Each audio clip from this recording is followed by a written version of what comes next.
Good morning and good afternoon, everyone. The program will start in a few minutes. A quick message to all of our attendees. Thank you for joining us today. To make it easy for our panelists to manage your questions, we have closed the chat section for today. You have access to the Q&A panel instead. Please use the Q&A panel to ask questions at any time during the event. There's a way to separate and expand your Q&A panel outside of the webinar window by clicking on the pop-up button in the right upper corner of your Q&A panel. It is a square with an arrow, so just click on the square and take your Q&A window outside of the webinar section to make it easier for you to navigate it. We will be sharing with all of you a business resource guide today that has information on how to contact all of the speakers, how to access the resources, and it also contains the speakers' biographies. I will put the link in the chat to the business resource guide, but we'll also be mailing you the business resource guide together with the speakers' biographies and the recording of today's event. Thank you very much and enjoy the program.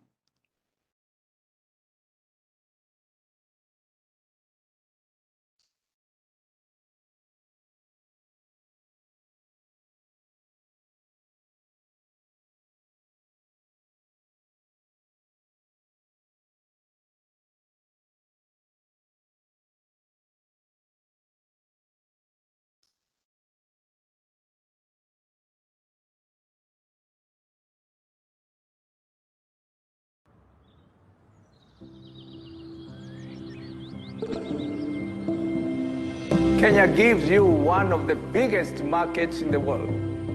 It gives you access to East Africa, which is a market of 200 million people.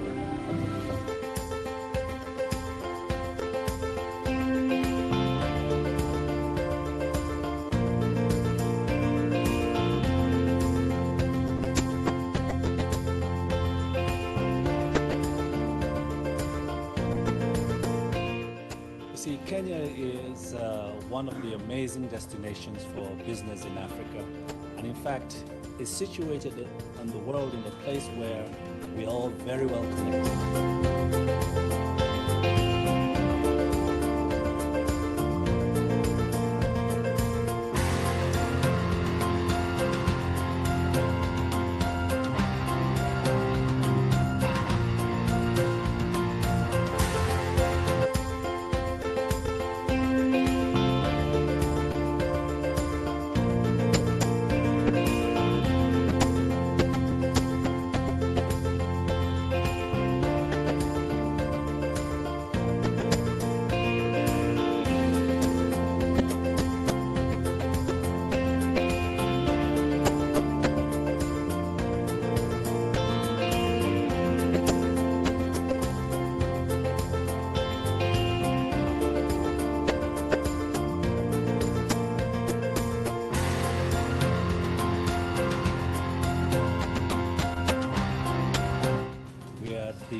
Center, literally, of the continent, and at the center, literally, of the world. From Kenya, you're within 13 hours of any point anywhere in the world by air.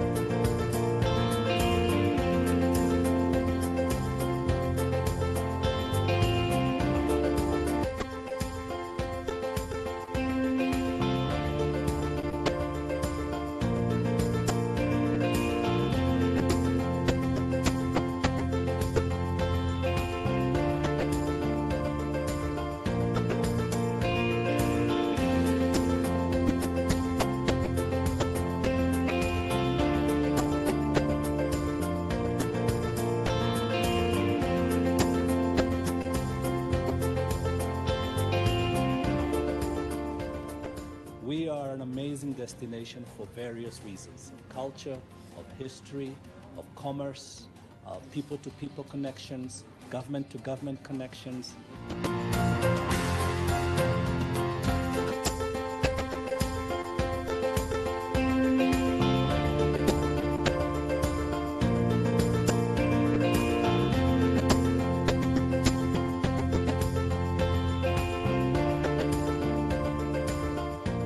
We have an open door policy for investment. So we encourage investment. We encourage through incentives. And because Kenya has an authentic African safari product, as well as white sandy beaches at the coast, the combination of these two becomes interesting for investors to think where to go.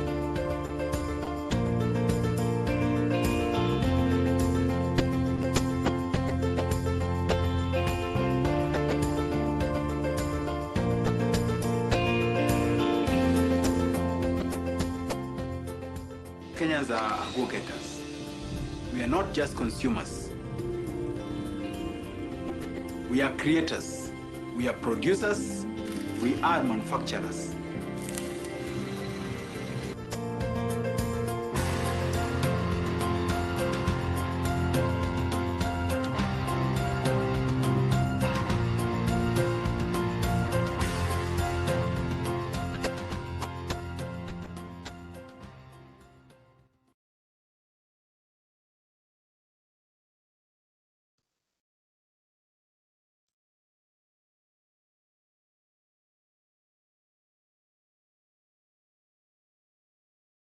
Good morning, good afternoon, good evening, wherever you're listening to us from.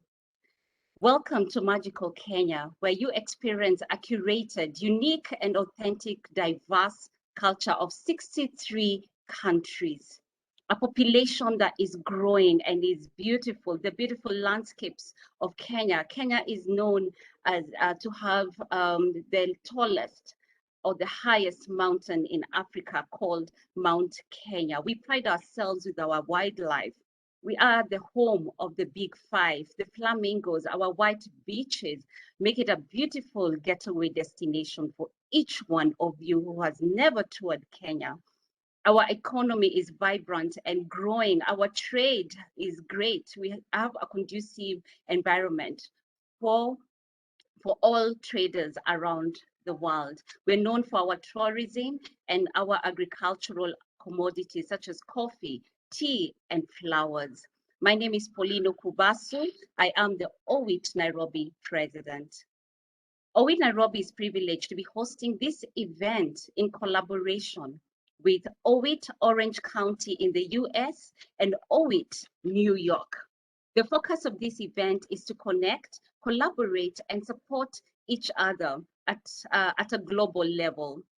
In today's event, we will share business resources, best practices from our guest speakers who are experts in this industry, and promote the advancement of women in international trade, which is our mission. We hope you will be inspired by the panelists of 5 great women who are doing cross-border trade, international trade across 5 sectors, which are agriculture, manufacturing, innovation and technology, services, retail, and trade.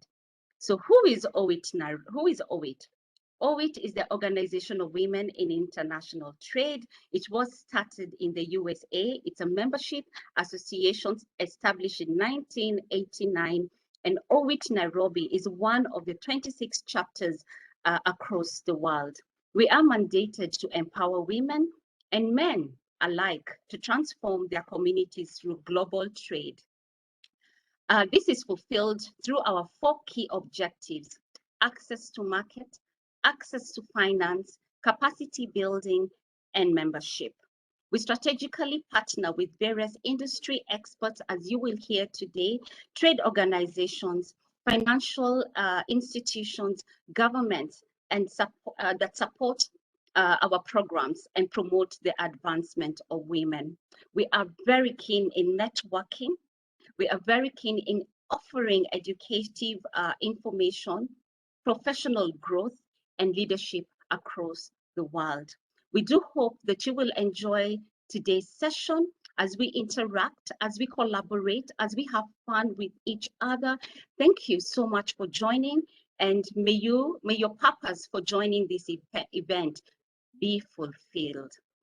I will not go on further. I'd love to invite our distinguished guest, Camille Richardson. I'll be reading out her bio shortly. Camille Richardson is the Deputy Assistant Secretary for the Office of Middle East and Africa Global Market. She is a Senior Foreign Service Officer in the U.S. Commercial Service. She began her career in government with the International Trade Administration and the USA Department of Commerce in 1993. She has become accredited diplomat in the U.S. Commercial Service in 1989 and has served 6 successful tours of duty across America, across Asia, across the East Africa, and the Brazil, facilitating commercial partnerships between U.S. and local companies. She was recently appointed Commerce ITA new Deputy Assistant Secretary to MEA region. MEA region is the Middle East and Africa region office. Congratulations. She runs a successful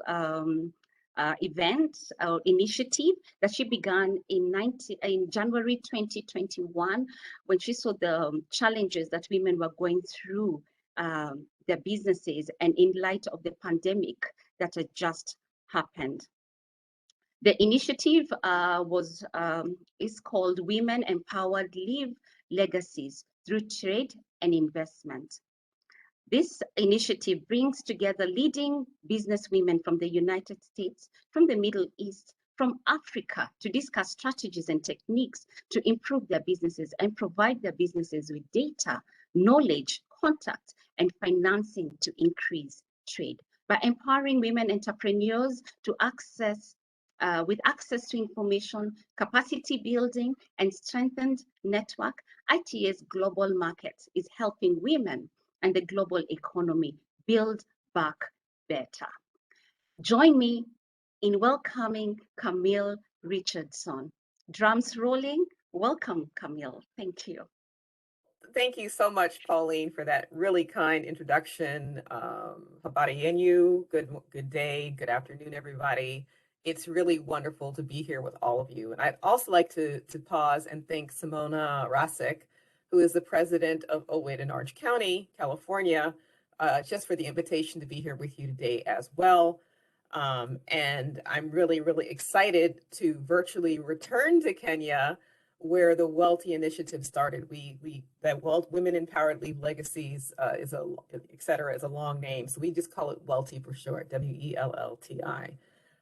And, you know, as some of you may be aware, I did have a tour of duty in Kenya from 2010 to 2013. And it was an amazing and very memorable tour. And I was an avid advocate for an OWIT chapter to begin under my tenure, and look where we are now. So it's just amazing how you've grown. And it's super important how strategic partners like OWIT really support women in business, you know, during the good times and the bad times, right? And so the pandemic, I think it impacted everybody economically all over the world, you know, and it had a silver lining if you were willing to look for those opportunities. And so I view the birth of Wealthy, you know, as a sort of a silver lining. You know, we saw an opportunity. We really wanted to serve. That's why we're here. We're here to connect people through trade, because we understand that when we engage in international trade, we are able to create higher paying jobs and to help, you know, that economic restart. So it's really, really important. You know, trade has been my career now for, you know, almost 30 years. But I would have to say that, you know, the women's empowerment focus has probably been the most impactful and rewarding that I have ever really engaged in during the span of my career. So it's really wonderful to collaborate with OWIT on this very, very important mission of supporting women in international trade.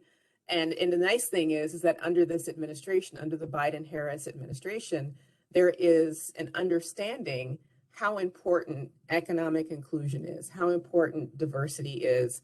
And I think that worldwide, we are perhaps at an inflection point where we get to choose our way forward. And I think, you know, leaving women out of the equation would be a missed opportunity and a huge mistake on our part. And I know that there are other collaborators within the US government. There are other collaborators at governments around the world, and certainly in the private sector and the nonprofit sector, who agree with me. And we launched our Wealthy we launched our Wealthy initiative in January of 2021 in Kenya. So Kenya is the cradle of civilization, and it was the birthplace for this idea. And we started off with a woman, a Kenyan woman, as our featured speaker. Her name is Dr. Joyce Gikunda of Linton's Beauty World.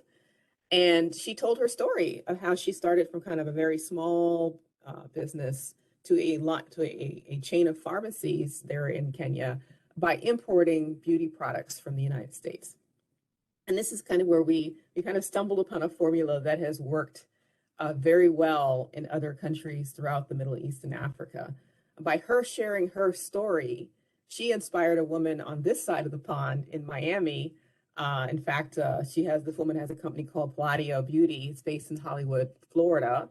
And she said, "Hey, can I send you my products too? I'd love to be in business with you." And so that kicked off a new initiative where women were working with each other and supporting each other to have their businesses survive this pandemic and to grow together. And so then that spurred a follow-on matchmaking session in Kenya and a follow-on capacity building session for Kenyan women importers. And then it jumped to Ethiopia, and then it jumped all over the continent. And then the Middle East found out what we were up to, and they wanted in on it too. So I'd have to say that the Wealthy Initiative grew organically, and it grew through women networking with each other, and our commercial posts, our 18 commercial posts in the MEA region, understanding how important this is and how timely it was. And here's why. The UN estimates that women perform 75% of the world's unpaid work, which effectively has been subsidized in the global economy. That's why we had such a hard time under the pandemic. We're caregivers for our children, for our parents, for our loved ones. Women do 60% more household work than men and perform the vast majority of unpaid care for the children, elderly, and sick. So I think most of us can relate to some version of this scenario. But here's what really got me. There was a Bloomberg report that came out that said that if women were educated and trained and paid, employed and paid at the same rate as men, that the global economy could grow by $20 trillion. $20 trillion. Can you imagine what kind of a difference that could make in a country like Kenya? Just a small piece of that, and all over the world. This is what I mean by being at an economic inflection point. The time is now for women to stand up, step up and stand up and say, we are ready to be included as we rebuild our world together. We're ready to take advantage of platforms like Wealthy, where we can find out from the United States about the opportunities in the Middle East and Africa. We actually were able to culminate our series of coffee chats into a summit, a Wealthy summit in Dubai, alongside of our Trade Winds event on March 6th or 8th, very appropriate for celebrating International Women's Day.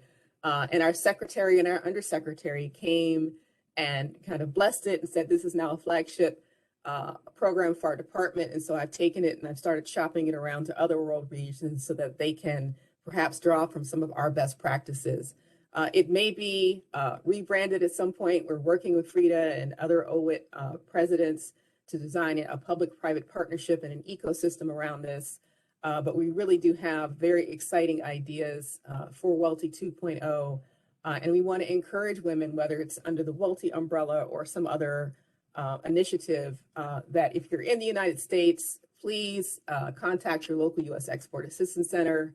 We have 106 offices across the United States with trade specialists who can really help you explore market opportunities. And we, would love for those Kenyan women who are on the calls, maybe you grew your business on the pandemic because you were savvy and resilient and you pivoted and, you're ready to position your company for bigger and better things by investing in the United States. We do have a Select USA seminar where we attract folks that are interested in investing in the United States, June 26th through June 29th. And I've kind of sort of skipped through my remarks because I was told I had 5 minutes, and so I don't want to take away from other speakers. But I just want to say that really, after being at this now for a year and a half, there's a lot of excitement out there. There are a lot of resources out there. We're hoping to be able to capture some of that for you and put it into an online resource library. But we're here to do what we can to support recovery in this space, help you to build resilience and to connect you in the realm of international trade. Thank you so much for your indulgence and your time. It was such a pleasure to join you today. Thank you. Thank you so much, Camille. And I had actually the pleasure to meet her in person this past weekend in Washington, D.C., to feel her energy and her passion and her leadership. So thank you so much, Camille. We're here with you. We all know that we take smaller steps, we get to our bigger goals. So we're here to take one step at a time. I always say that it's one step at a time, it's one day at a time, but every single time, every single day. Thank you so much. We wish you good luck and keep us posted. And I just want to reiterate and repeat the numbers. 75% of unpaid work are females. 60% of household work are done by women. But if women are educated and paid 20 trillion billion, we can have a huge impact. And women are 51% in the world, in the population. So what's wrong with this picture? We need to work.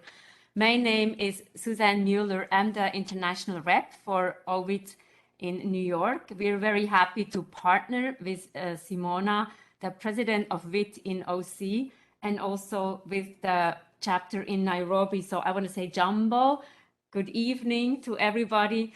And we just started out, Simona and I, our president actually in New York said to me, you should reach out to Simona. She's an excellent, fabulous person. And I didn't know what would happen if I was meeting with Simona. I felt her energy and we said, let's do something together. Let's do something. Okay, here we are. We probably spoke for 3-4 months. We took the little steps and here we are with the big steps, with a great program. And I want to thank everybody who has helped with the smaller steps to get now to the big steps to reach our goals. And we want to be part of the Wealthy initiative. They have the coffee chats. Make sure you check in the business resources so you are in the know and we're here together. I don't want to take up too much space, but Simona will take us on to the next steps for more stories with more interesting people. And thank you everybody for being here. Hello, everyone. Thank you so much, Suzanne, for your kind introduction. Welcome to Connect and Learn from Kenyan Women in International Trade program today. Thank you, Camille Richardson, for your tireless work to empower women entrepreneurs. Thank you, Pauline Okubasu and Suzanne Mueller, for your hard work on today's program. It's been a true pleasure collaborating and learning from you. Let's make sure I share my screen.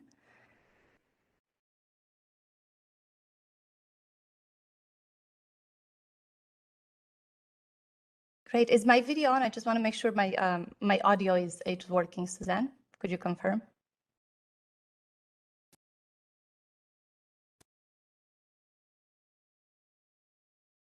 Yes, all good. Great, thank you.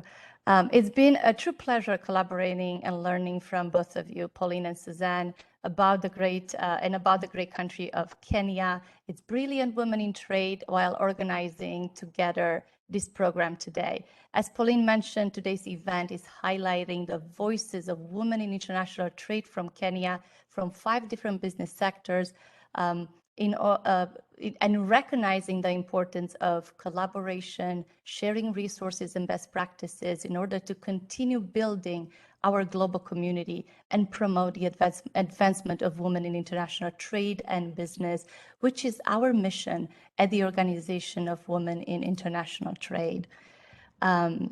We are, as Pauline has mentioned in her introduction, we are a nonprofit volunteer-run organization led by our inspiring leader, President Frida Owinga. We've been serving the business trade community since 1995, and our role is to foster international trade, the advancement of women in business by providing current information on current trade issues through workshops, through events like today, by providing a professional development and leadership opportunity and a vital international business network, which is what we are doing today. Our members are professional women, men, non-binary people whose careers encompasses all aspects of international trade. I am Simona Rasek. I'm the president of Women in International Trade Orange County Chapter in Southern California, WITOC, and I'm one of the organizers of today's program, together with my colleagues from OWIT Nairobi and OWIT New York.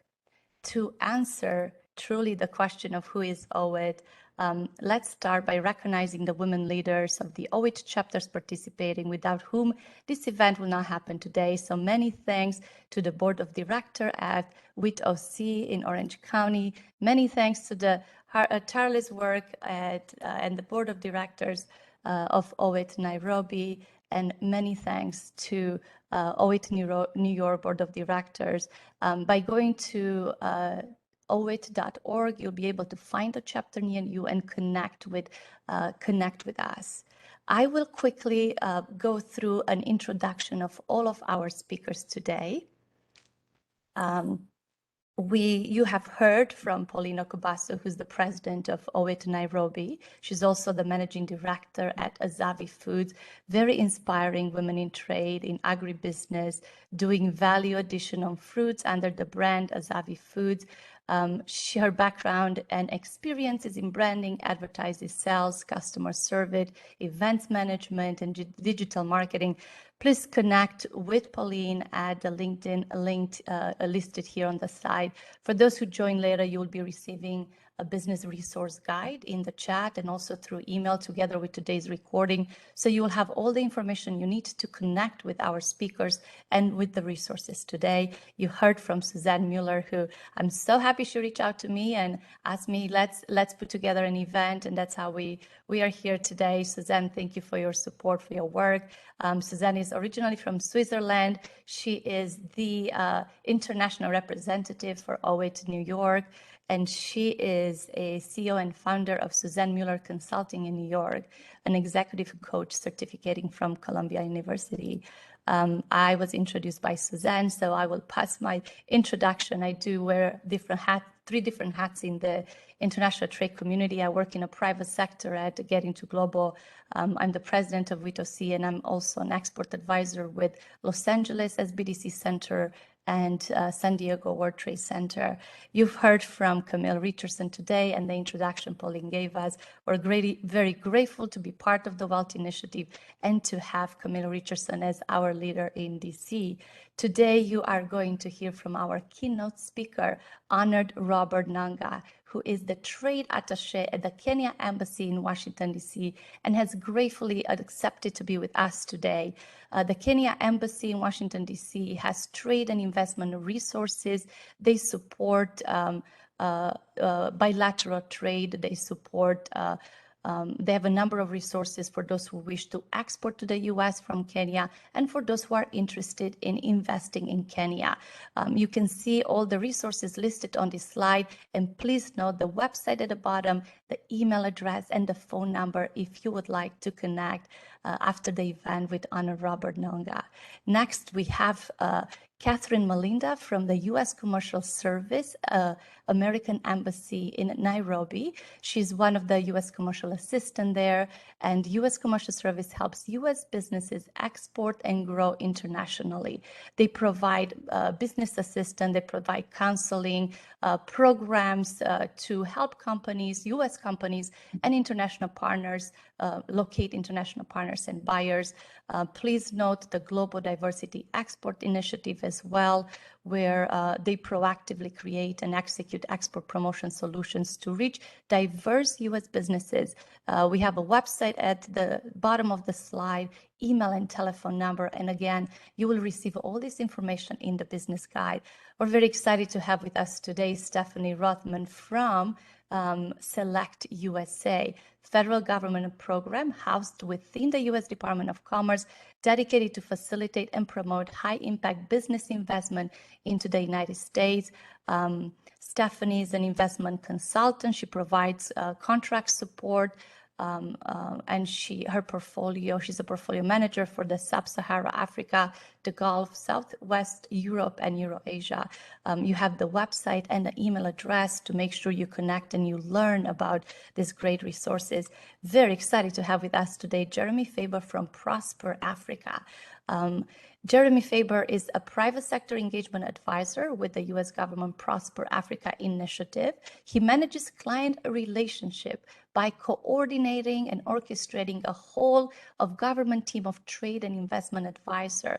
Prosper Africa connects U.S. and African businesses with two-way trade and investment opportunities. So for all the companies joining us from the continent of Africa, please make sure you take a note of the website, email address, and phone number. Jeremy has resources and tools to support your business grow in Africa, to support you enter United States market. There are several resources he will be talking about today. Next, we have from USAID, Mary Mbungwa. She's the project management specialist, the Regional Trade Office of Economic Growth and Integration, U.S. Agency for International Development. She's been working in both the private sector and the international development space.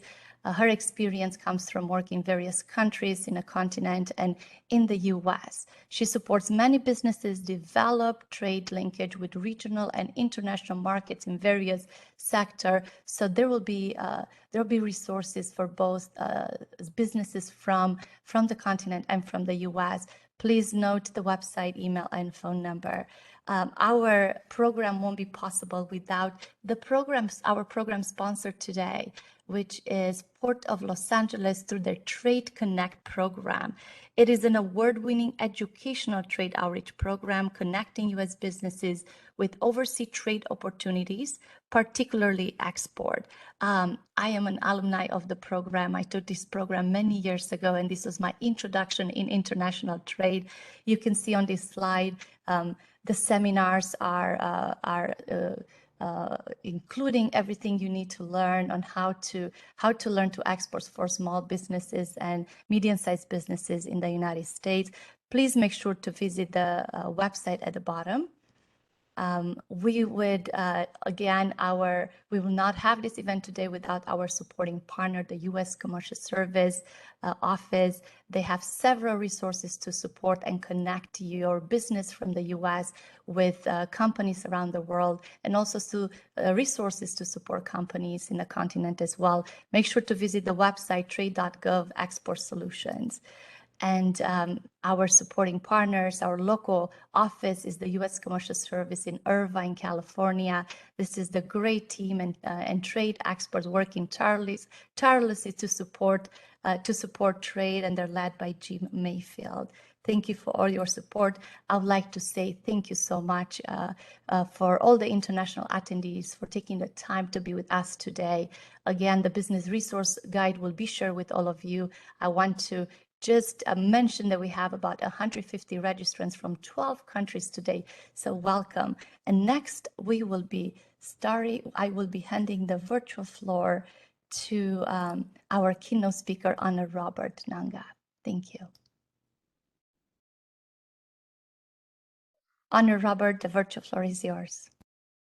Okay, thank you very much, Madam Simona. And I would wish to recognize the organizers of this event. I would wish to thank you as the president of the OWIT, and also the members of your team, the OWIT Orange County, the OWIT New York, and also the OWIT Nairobi office, actually for bringing this event together. And I would also wish to thank the sponsors actually who have made this event possible. I would also thank the participants who are attending this session. My name is Robert Ngonga. I'm the trade attaché at the Kenya Embassy, and I would share with you the resources that are available at the embassy, and also just to give a general information on maybe how we operate at the embassy, and also the other services that we provide. So maybe I would just start by saying that the international trade arena is normally a very unique arena as compared to the domestic trade. And I'm really excited that our Kenyan women who are OWIT members and also other participants who are joining us for this session. The international trade actually is unique in terms of you are exporting beyond your borders. The currency you are dealing with is also unique, it's not common. And also the currency itself is prone to a lot of fluctuation. You find the dollar and the Kenyan shilling, it keeps on fluctuating. And also it's a business that is done on trust. Somebody is thousands of kilometers away, and you need to develop trust over time so that you can do business with the other person who is on the other border. And another thing is that there are also a number of questions that you need to put in place. How would I be paid? And maybe how would goods be delivered in time when I need them?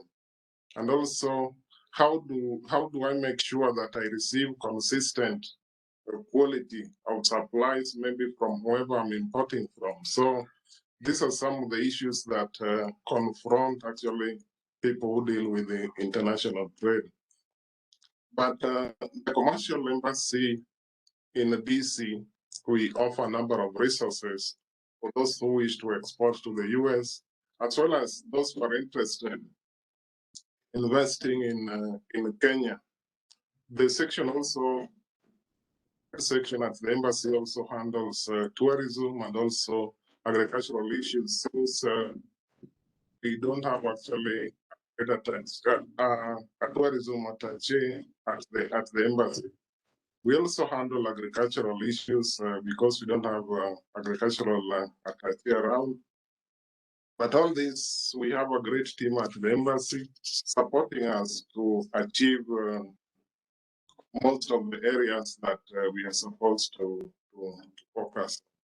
So I would briefly just go to the resources that we have at the embassy.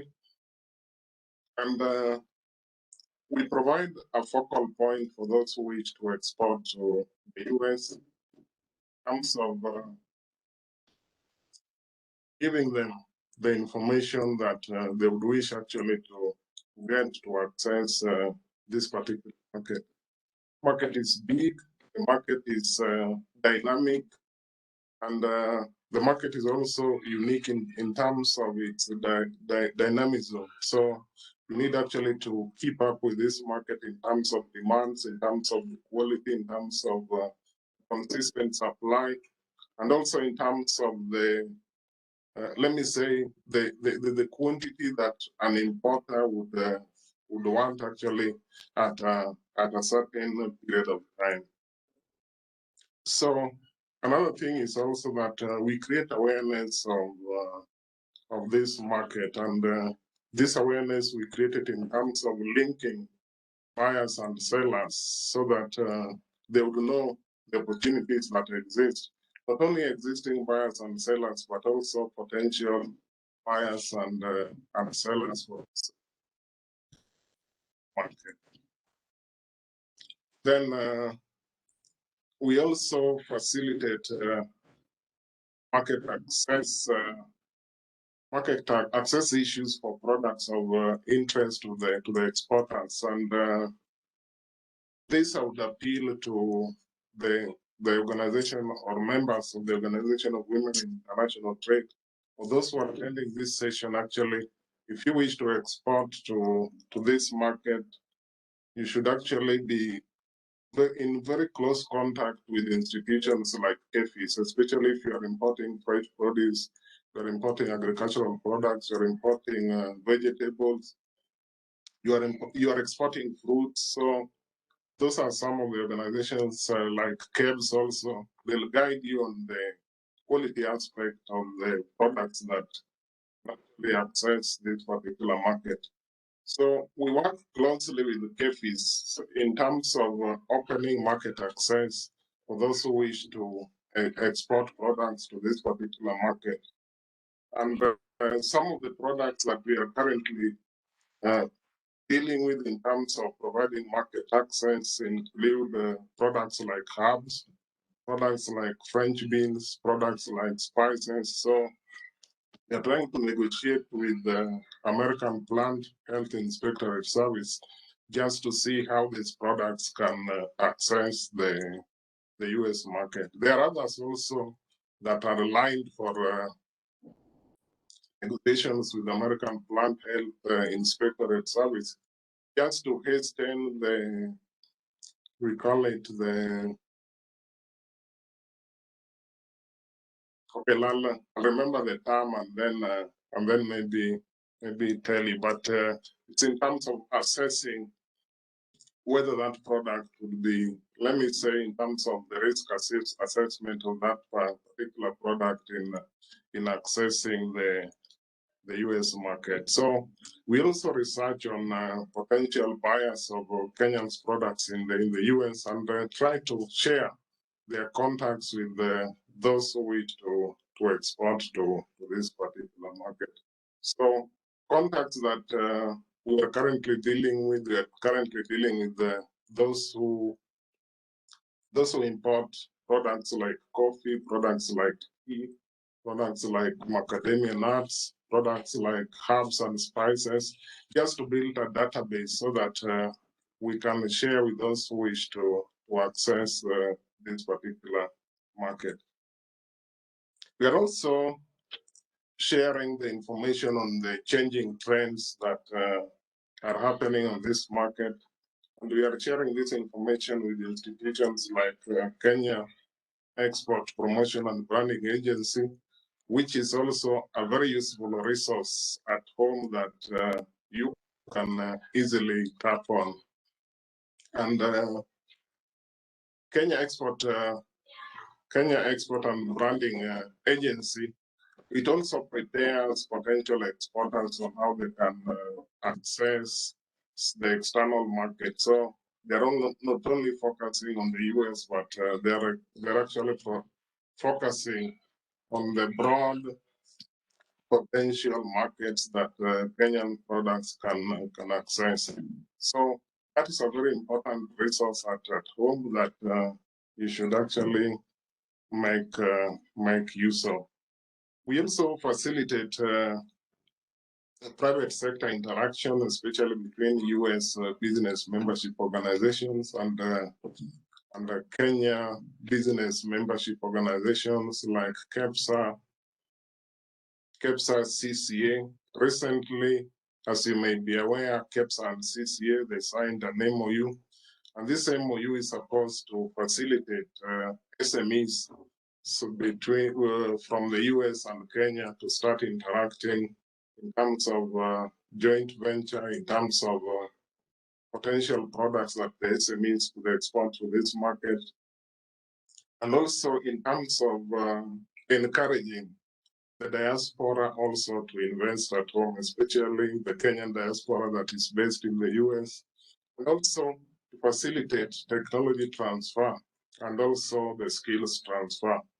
We have a lot of potential in terms of the diaspora, and we need this particular skill to go back home and develop our country. We also try as much as possible to market the investment opportunities that Kenya offers. And this is through a number of forums. And we also engage our leaders back at home to be involved in the events that are happening in the US through the BMOs, through the events that are being organized by the US government. So at very high level, so that some confidence is built on actually what they also speak about those investments. At our level, we've been engaging the diaspora, we have been engaging the business membership organizations in the US. We've also been engaging the diaspora also to try and sensitize them so that they can invest back at home. Then we also facilitate investors who wish to enter into the Kenyan market in terms of even doing for them, you can say due diligence on maybe the persons they would wish to partner with, maybe the investment area that they wish to focus, and link them to the investment promotion agencies like the Kenya Investment Authority, which is the investment promoting arm of Kenya. And there's been a lot of interest and a lot of work in this area in terms of investors who are keen on investing in Kenya at various levels. There are those who want to invest at SME levels. There are others also who want to invest at a large scale level, maybe multinationals. So there are also people who are based here who are scouting for joint venture investments in Kenya. We try to scout them and then link them up with the Kenya Investment Promotion Agency, which is Keninvest. Then there are also people who want to invest here. For those who want to trade with those who are here, we also assist them in doing the due diligence for them so that they can win they can be won by the trust that the due diligence has revealed to them. So this is an area that is also challenging. There are Kenyans who have lost money here. There are also US citizens who have lost money in Kenya.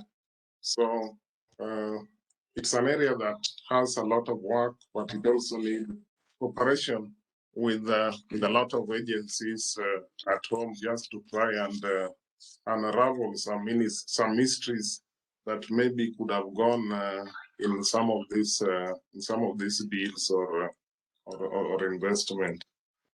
But maybe the key word is just to link up with also the key institutions at home to guide you on how to invest or maybe how to trade with the foreigners in the US. There are certain basic guidelines that you need to follow when you're engaging with the foreign partner. So they'll be able to guide you on some of those. There are people interested in the technology transfer back at home, and we receive a number of them from the county governments back at home. And when I talk about county government, Kenya has a devolved system of governance, and we have 47 counties. And these 47 counties, they are semi-autonomous in that they are given a budget which they spend, but they account for that budget. So these devolved units actually, they have their plans which they need to implement, and some need unique technologies that maybe are not available locally. So technology transfers to those devolved units. The demand has been very high, and we are saying we are here. There's no need for a large delegation to come and do benchmarking. We can have a very thin delegation just to come and see what is about. We can guide them on the best sources and maybe how to get those technology.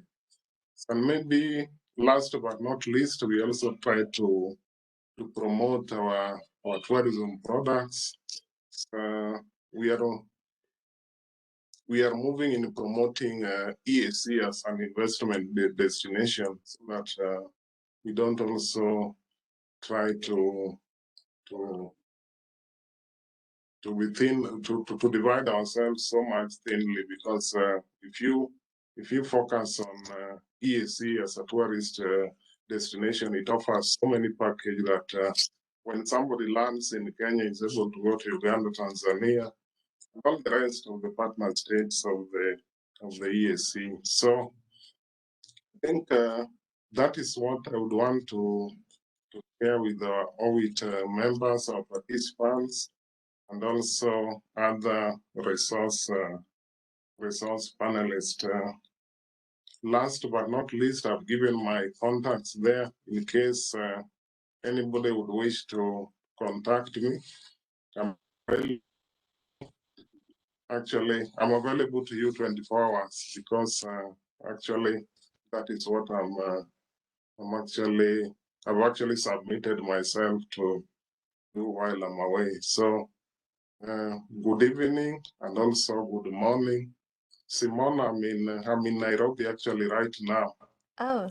So I came actually a few days ago just to sort out a few issues and also to attend a meeting around. So it's my pleasure to meet the women who are in international trade, and I'm also proud that they are from Kenya. And I submit myself to you to utilize me optimally. Thank you very much. Thank you so much, Honor Robert Nanga, and good evening. I didn't realize you're in Nairobi. We have all your information in our business resource guide. I put the link in the Q&A and in the chat for everybody and will be emailed. Next, we will be hearing from Catherine Malinda, U.S. and Foreign Commercial Service at the U.S. Embassy in Nairobi. Welcome, Catherine. The virtual floor is yours.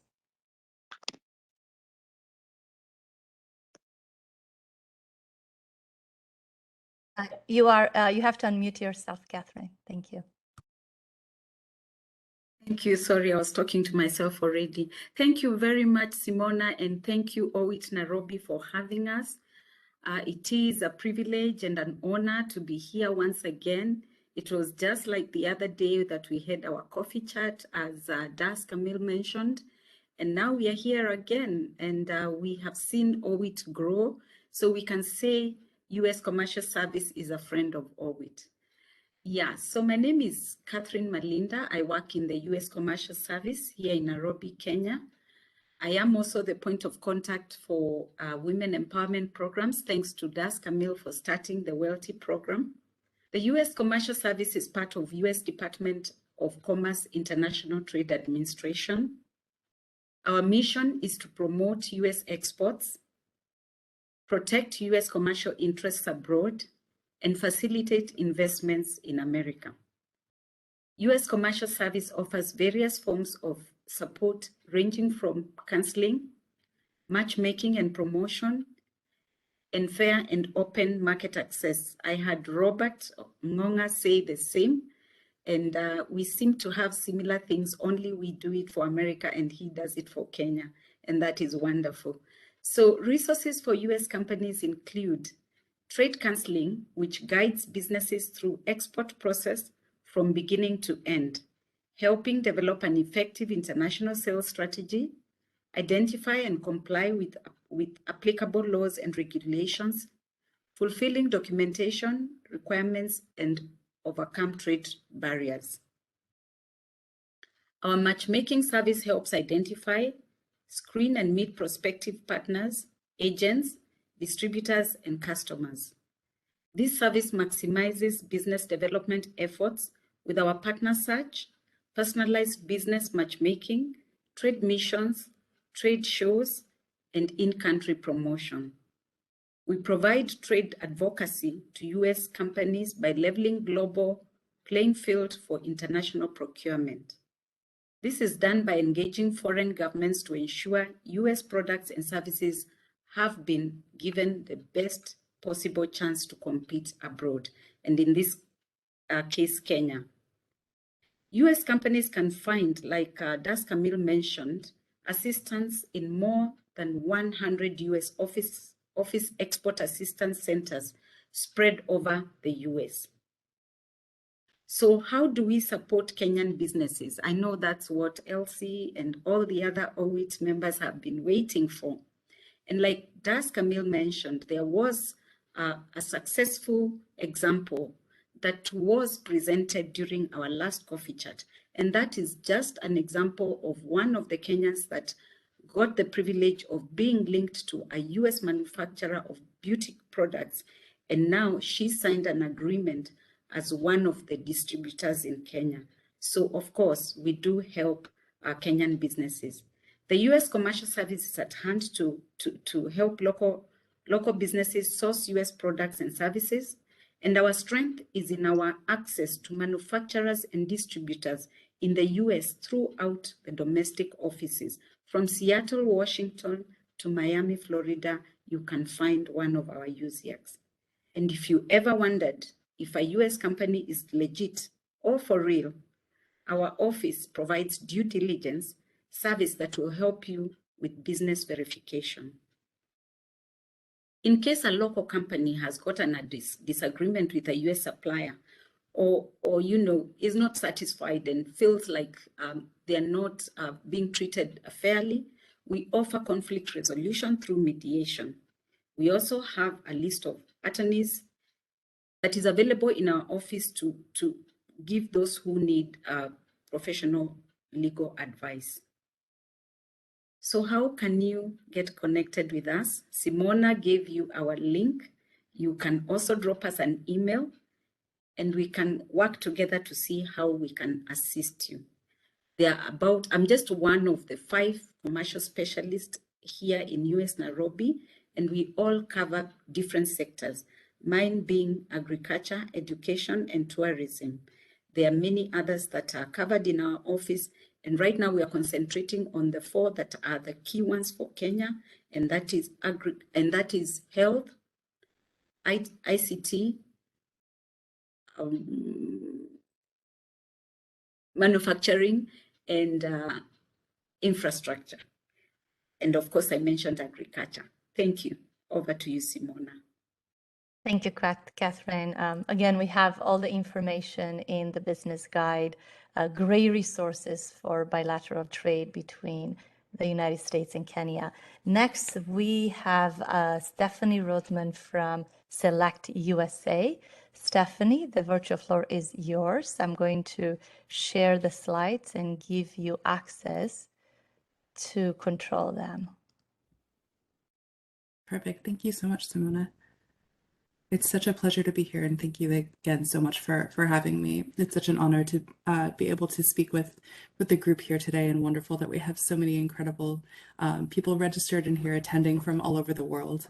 I'm Stephanie Rothman. I'm an investment consultant with Select USA, which is the federal government arm supporting international companies from around the world expanding to the United States. I'm the portfolio manager for Sub-Saharan Africa, the Gulf, the Southwest of Europe, and Eurasia. So just a small region, but really excited to be focusing on Sub-Saharan Africa today. I'll briefly walk through how Select USA can help women expand to the United States, and then really excited to share our mentorship program for female founders in technology. So I'll just briefly go over who we are and how we can help kind of with our more wide Select USA services.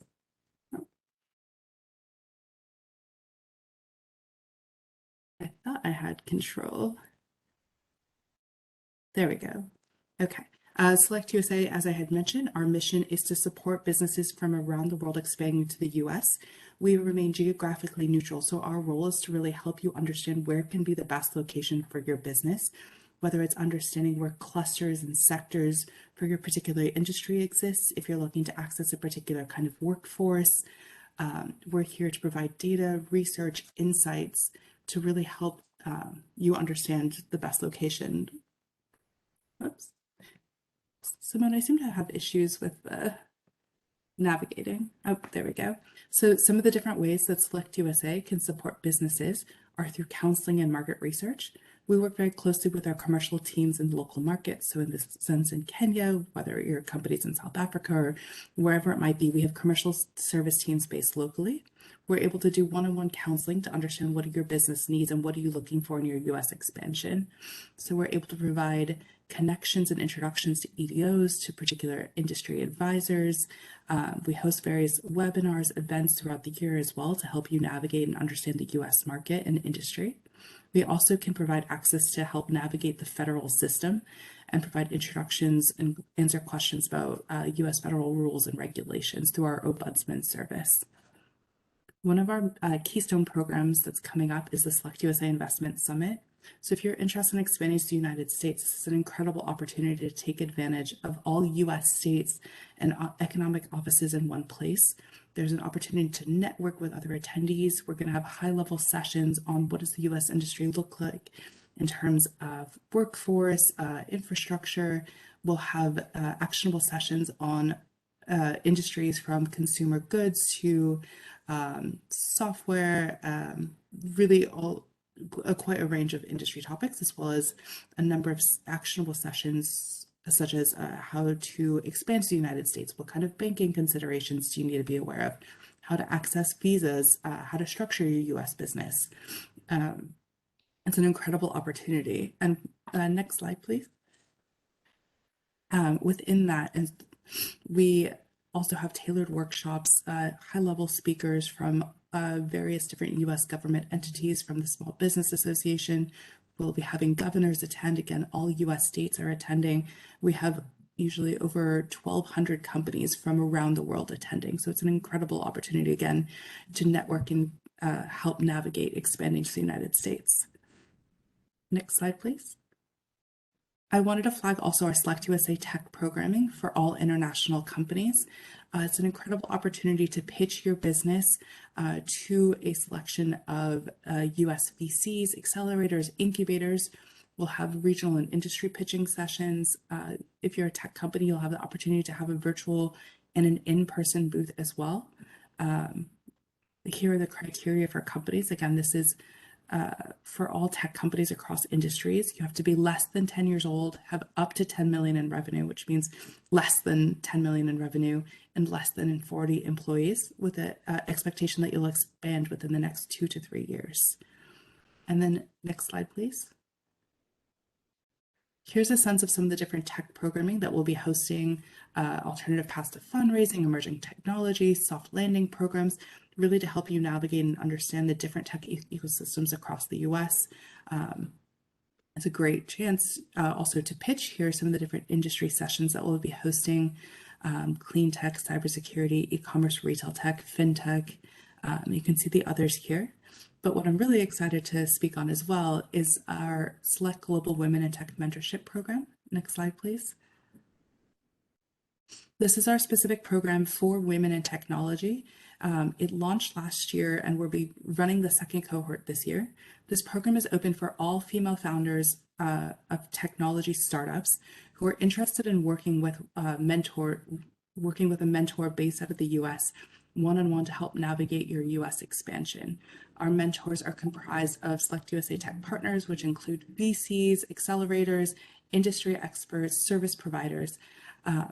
It's a 6-month program where you'll meet with your mentor 3 times over the course of the program and have access to peer networking and the chance to get to know other mentors and mentees throughout the program.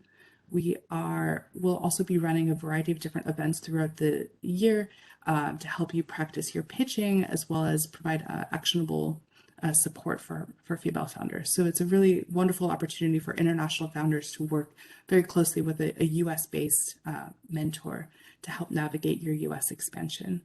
If you have interest in applying, you will do that through the Select USA Investment Summit program. And please feel free to reach out to me with any questions. I'm happy to answer any questions about Select USA, the Women in Tech Mentorship Program, as well as Select USA Tech. Would love to have more founders apply for the program. Here are my contact details, and very much look forward to staying in touch. Thank you, Stephanie. Great resources. Thank you for being here with us and sharing the great resources. Next, we have Jeremy Faber from Prosper Africa. Jeremy, the virtual floor is yours. We are excited to hear about resources available to businesses in Africa. Thank you so much, Simona. Thank you to OWIT for the invitation for Prosper Africa today. Thank you to Deputy Assistant Secretary Richardson and to my other government colleagues for presenting some of the tools and resources that the U.S. government has to help in this space. I'm thrilled to be a part of a group like this because you can already see all of the details of tools and information and programs that the U.S. government has just through the Department of Commerce, which we've heard from so far. Prosper Africa represents 16 other agencies who all have their own tools. As soon as I'm done here, you'll hear from Mary at USAID in Kenya, East Africa, about some of the USAID tools. And Prosper Africa takes a high-level look at what it takes to facilitate two-way trade and investment in the space to really drive economic development. And what we can provide is our website. It's a one-stop shop. About 80 different tools and resources of the US government are searchable on there. But more than that, I think what's cool and new in the US government here is a team of trade and investment advisors who can work with you one-on-one to provide custom counseling and bespoke kind of direction within the US government, recognizing that it can be challenging, very difficult as you start to click around through different websites. The amount of information is incredible.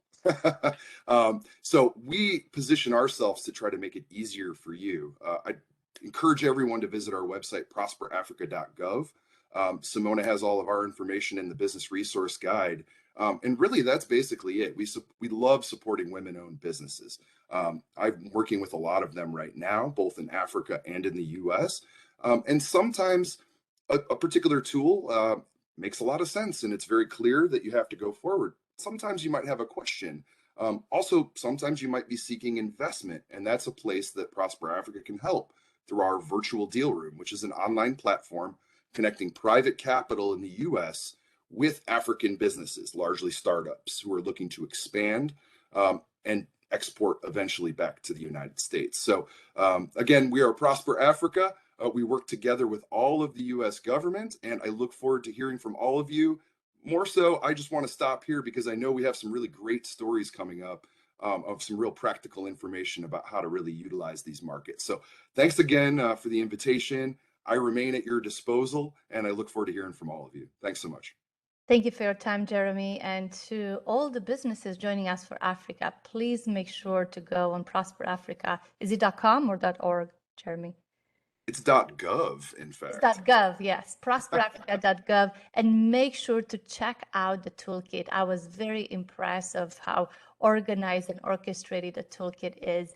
And remember, you can contact Jeremy and his team members to ask for support. Next, we'll hear from Mary Mbungu from USAID and Kenya, East Africa. Mary, the virtual floor is yours. Sure, I'm delighted to represent USAID Kenya and East Africa Mission today and to participate in this webinar aimed at connecting and learning from Kenyan women in international trade. And I also won't take a lot of time because I want to hear the stories that come out of the panel. I'm delighted to participate today because I am keen on listening and supporting women to grow their businesses beyond the boundaries of the national market to access international markets, such as the US market. I also have to mention that I have once been a member of OWIT for several years when I had a small outfit many years back, which closed down. So I've also gone through the pain of closing down a business and learning.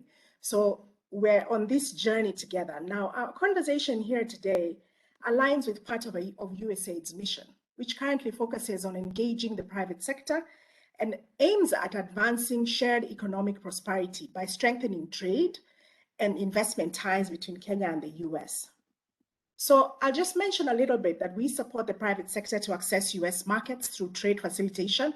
And part of this just involves taking enterprises through just understanding the market requirements. And in some cases, we have actually partnered with various consultants and paired them up with businesses for them to progress their commodities so that they can align with the US market.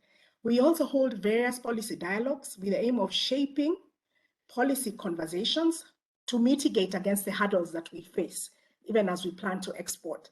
Now, let me just mention that there are enormous opportunities of increasing Kenyan exports. In the past several years, I have taken part or had conversations with SMEs, and there's lots of growing sectors in terms of products, and these are in textile and apparel. As you know, this is a $400 million market here in Kenya.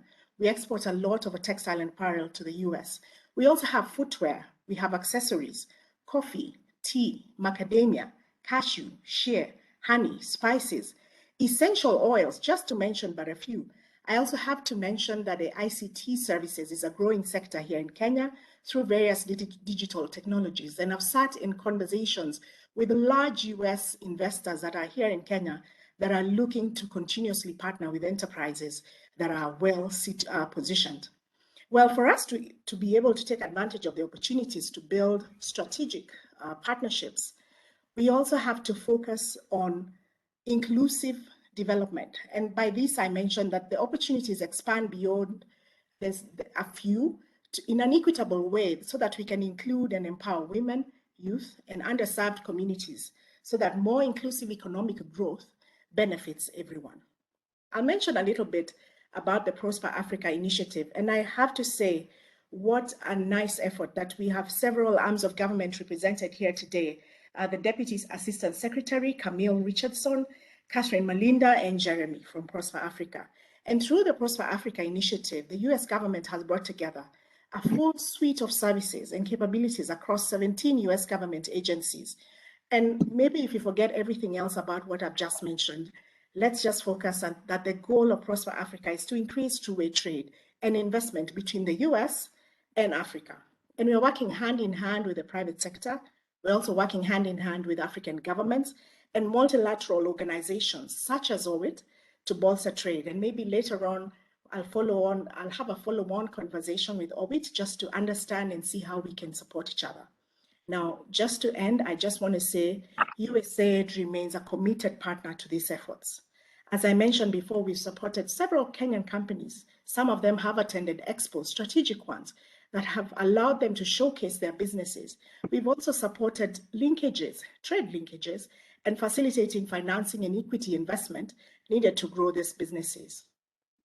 Under ATI, which is the newly launched program under Prosper Africa, Africa Trade and Investment Program, we have a continental mechanism which wasn't there before, focusing on just mobilizing enterprise-driven solutions that increases trade and investment. And in the resource guide that you will get today, I have shared an APS that is out. That's an annual program statement, in short, that just invites concepts from businesses for them to be able to apply. And then we go through a co-design process. If you're green-lighted, to go through an award process. That's if you're successful. So we have the continental mechanism, but as East Africa, we also have an East Africa addendum, which focuses on the sectors I mentioned earlier. And I urge you, all of you, to go ahead and look at that. Now, just to end, today, this forum gives us all an opportunity to learn, contribute, to listen, to discuss, and to also understand different perspectives. I am convinced that through these webinars and our joint collaboration, we can be part of a solution that supports inclusive economic growth. I just want to finish by thanking each and every one here today that has created time to participate in the forum. I am excited to be part of this conversation, as is USAID, and we remain committed to supporting interventions aimed at bolstering trade and investment in Kenya. Thank you very much.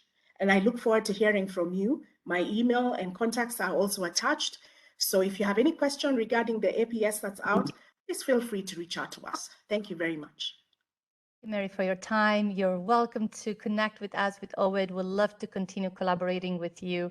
I'm so excited about all the resources you shared for African businesses. We have 2 pages in the business guide full of links and important information for you to access. So please make sure to download the business guide and to read it once we send it to you via email. Next, I would like to introduce to you an inspiring women in trade, the OWIT Nairobi VP Programs Chair, Susan Ndrangu. Susan is a driven professional with 15 experience in the energy sector in marketing. She's the Business Development Director of Global Oil Petroleum, and her relentless passion and purpose is promoting the well-being of children and families in emotional wellness and mindset transformation. Please make sure to check out the Joy Village website, their wonderful mission and the wonderful work that Susan does. Next, I will be sharing a video introduction from Susan before I will hand the virtual floor to her.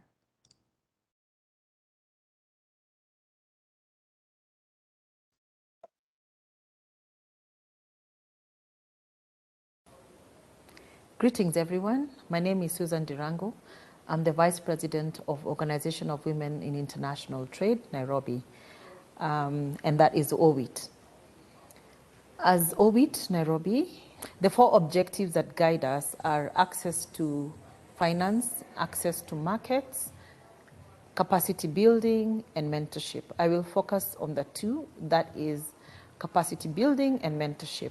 When it comes to capacity building, we usually have programs that help us as business people to be able to run our businesses efficiently. And we partner with various organizations, parastatals, government, and we are always fishing for and looking for opportunities that will help us grow our business and enable us. You get, like, when you're employed in a corporate organization, you get that their capacity building programs that are set up for you. But when it comes to business, where do you go? What do you do? So that's what we do. We look at areas that you might be struggling in, and we come up with programs to be able to support you in those areas. In OWIT Nairobi, we are divided into 5 sectors. We have manufacturing and energy, we have retail and trade, we have agriculture, we have services, and we have technology and innovation. And we are always getting opportunities and trainings on these various sectors to be able to enrich us, to be able to help us even be innovative and creative in our various businesses. When it comes to mentorship, we've also partnered with other organizations like Cherry Blair. This is an organization in the UK that helps get a mentor to be able to mentor you wherever you are. So they get somebody who matches the need that you have at the time in your organization, and they pair you up and help you to be able to tackle the areas that you may be struggling in. We usually have 2 meetings every month, the first Tuesday and the last Tuesday of the month. One meeting, which is the first Tuesday, is usually an online meeting, which we do it virtually, and the second meeting is usually done physically. And all meetings usually would have shared the topic or the theme, and you're able to join us. And we share this information in our website, also in our social media handles. You are welcome to join us so that we can participate and grow our businesses and tap into these opportunities that are availed to us by OWIT Nairobi. Suzanne, the virtual floor is yours. I'll be sharing your slides, and just let me know when you'd like me to move to the next slide, please. All right. Thank you, Simona, for the introduction. In OWIT Nairobi or OWIT Kenya, we have an audacious goal to enable women to generate 60% of their sales from export by 2010. And as I mentioned in the video, we fall into 5 sectors. Each person who joins us is usually in those 5 sectors. So greetings, everybody. Good morning, good afternoon, wherever you are, or good evening, actually, if you're in Kenya or in Africa. This meeting, actually, we've looked forward to the 5 panelists from the 5 different sectors. And I will start with our panelist, who's also our president, Pauline Okubasu, who you introduced before. And she's a managing director of Azavi Foods. And as well, she has a jewelry company that she likes to make women look beautiful. Then I will start with the next panelist. Next slide, please. We have John Miano, and she will be representing us from the services sector, and she runs a company called Miamu Properties. This company is a property company. She's a registered real estate agent, and she is passionate about housing and land, special regards to women. They deal with property sales and marketing services, conveyancing, consultation, and property management. Her passion is helping women acquire homes and getting estate agents recognized as professionals in Kenya. And you can connect with her from the resource guide, and we'll hear more about her and how she's gone about her business. The next person is Kamaldeep Sandhu. She owns an organization called Malaika Gifts and Interiors. She's a founder and director of that company, and it is a social enterprise that deals in designing, manufacturing, and retail unique handmade gifts. Kamal sources all her materials locally and works with local artisans, supporting them through training and empowering them by providing them access to markets. Malaika which is her company, has acquired the Made in Kenya brand mark, certified by Kenya Export Promotion and Branding Agency, which is Keproba.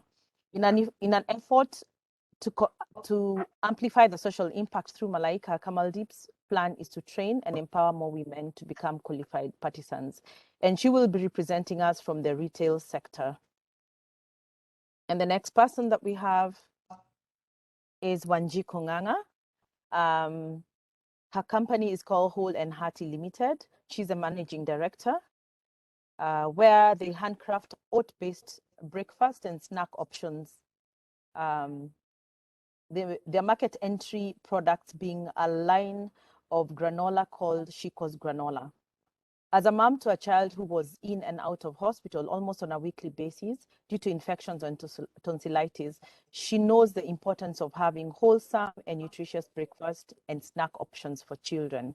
She embarked on a journey to create a tasty and healthy recipe from her kitchen, and we'll hear this more of this, where other moms also are able, and dads are able to benefit from her granola, from Shiko's Granola.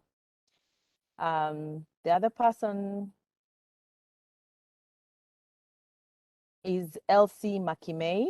She's a CEO and co-founder of WICOM Kenya Limited, LLC. She'll be representing us from technology and innovation. She wears many hats, but she's most passionate about being a present parent, a supportive life partner, and developing and growing meaningful relationships.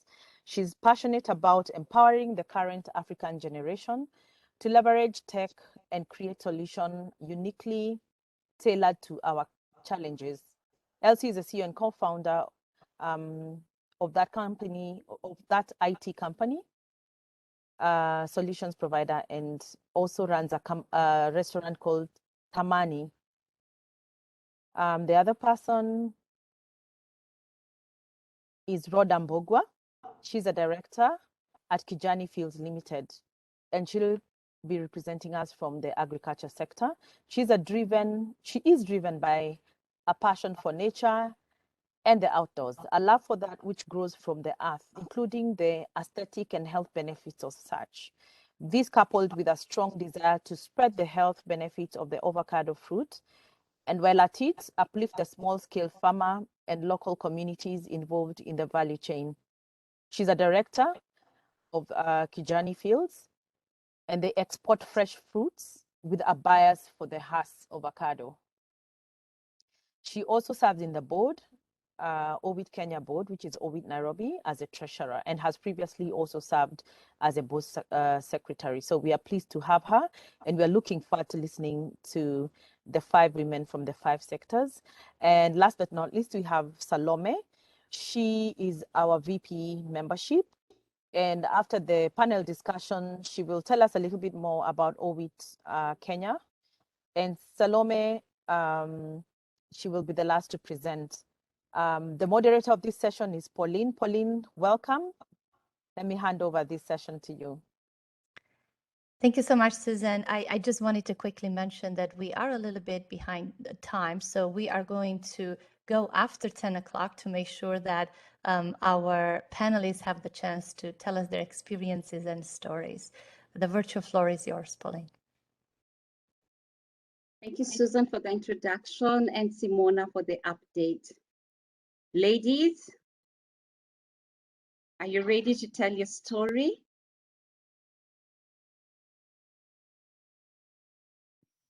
Yes, we are, Pauline. All right. Yes, we are, Pauline. Yes, we are. Thank you.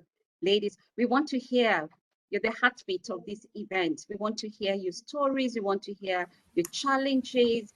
We want to hear the day that your life turned around, as Jim Rohns like to say. There's a short video clip on YouTube about Jim Rohns where he talks about the day that your life turns around. We would like to hear that from each one of you. And we hope also the participants who are listening in will be inspired, and they will also derive some meaning, and their life will also be turned around today. I will start with Kamal, and then we'll proceed to Joanne, and then to Rhoda, then Wanjiko, and Salome. What are the solutions that you are offering?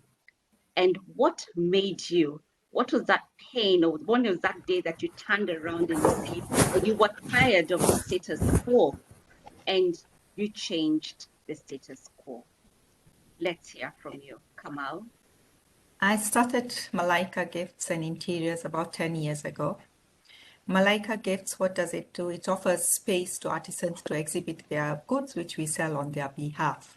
So what we actually help is artisans. We help them by helping them produce good goods that we can put on the market on their behalf. So we help them with exporting their products as they don't have an access to easy market.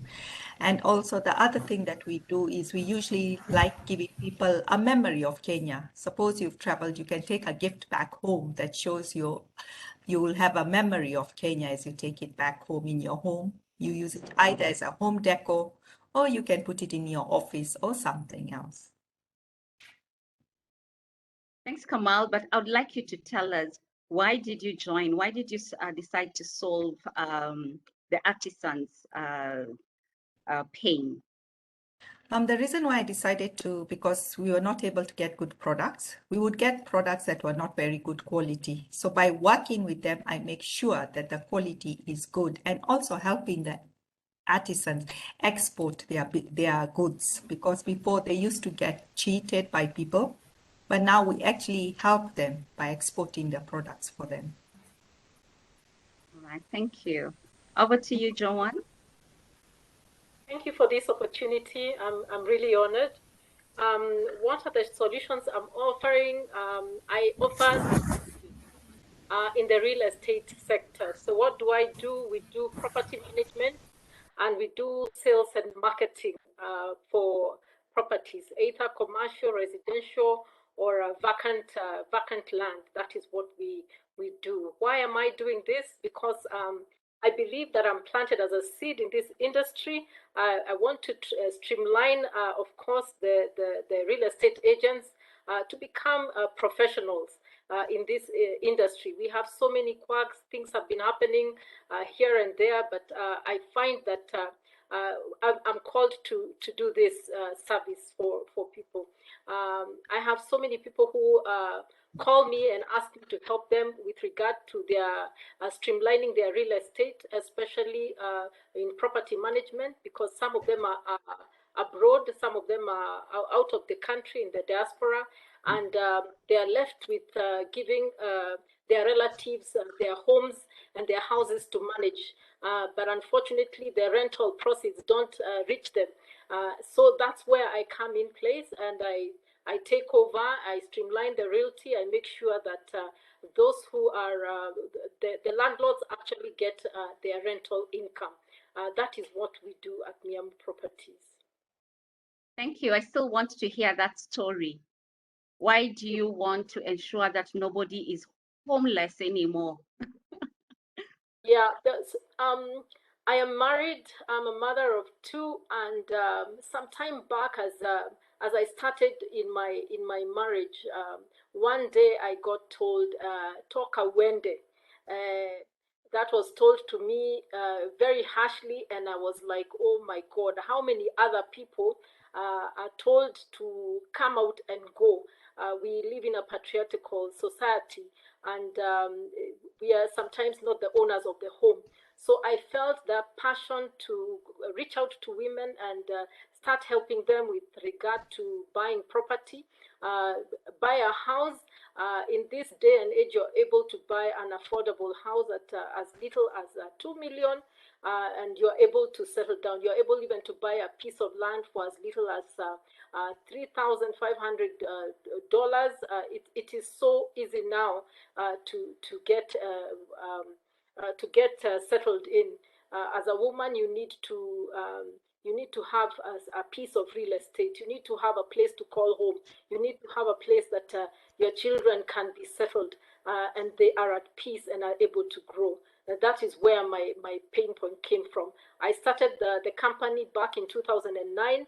I was pregnant and I had been thrown out of my job, and I cried at a bus station, and someone told me, Amka Wende, get up and let's go.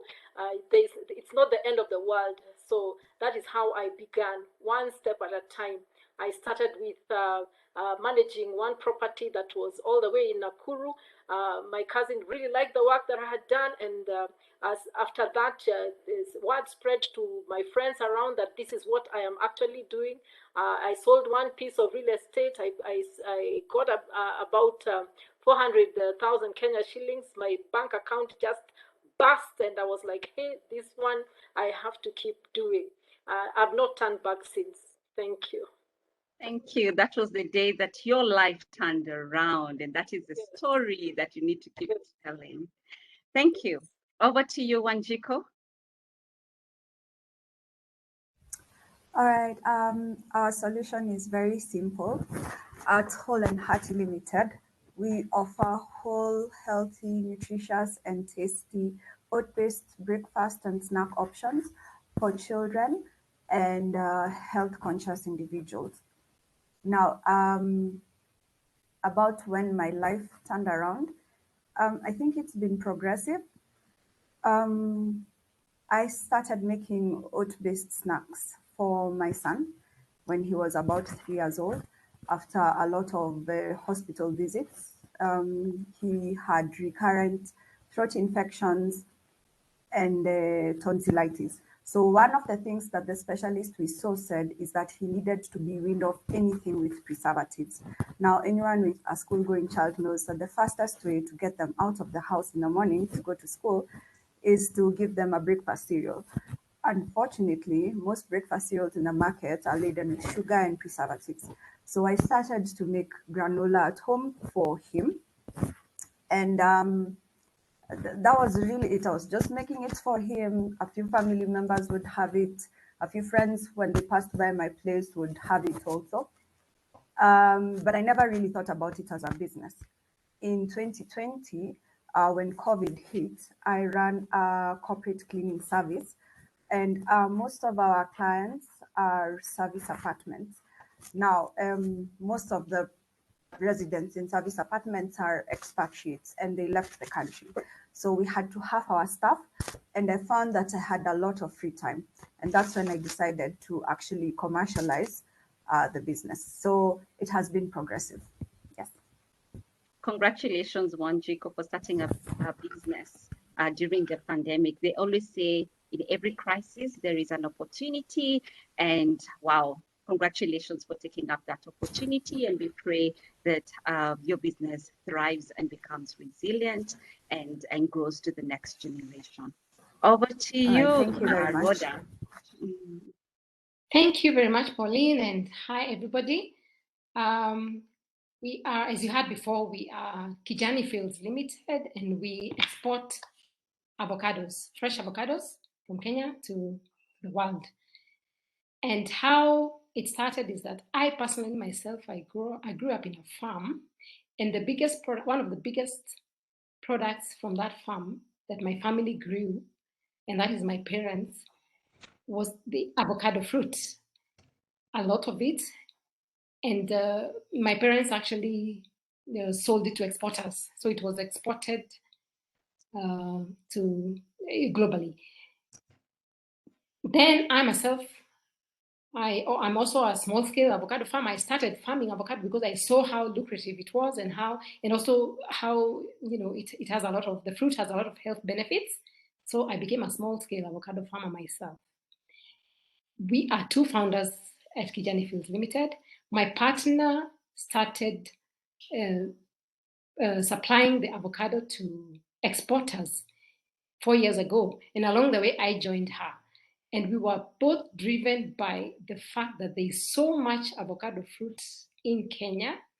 The fruit is so beneficial health-wise, And there's a lot of places in the world that do not have the fruit or don't have enough of it. So we thought, why don't we start exporting ourselves? Since we are, first of all, we're growing it, and then we have the experience supplying to exporters.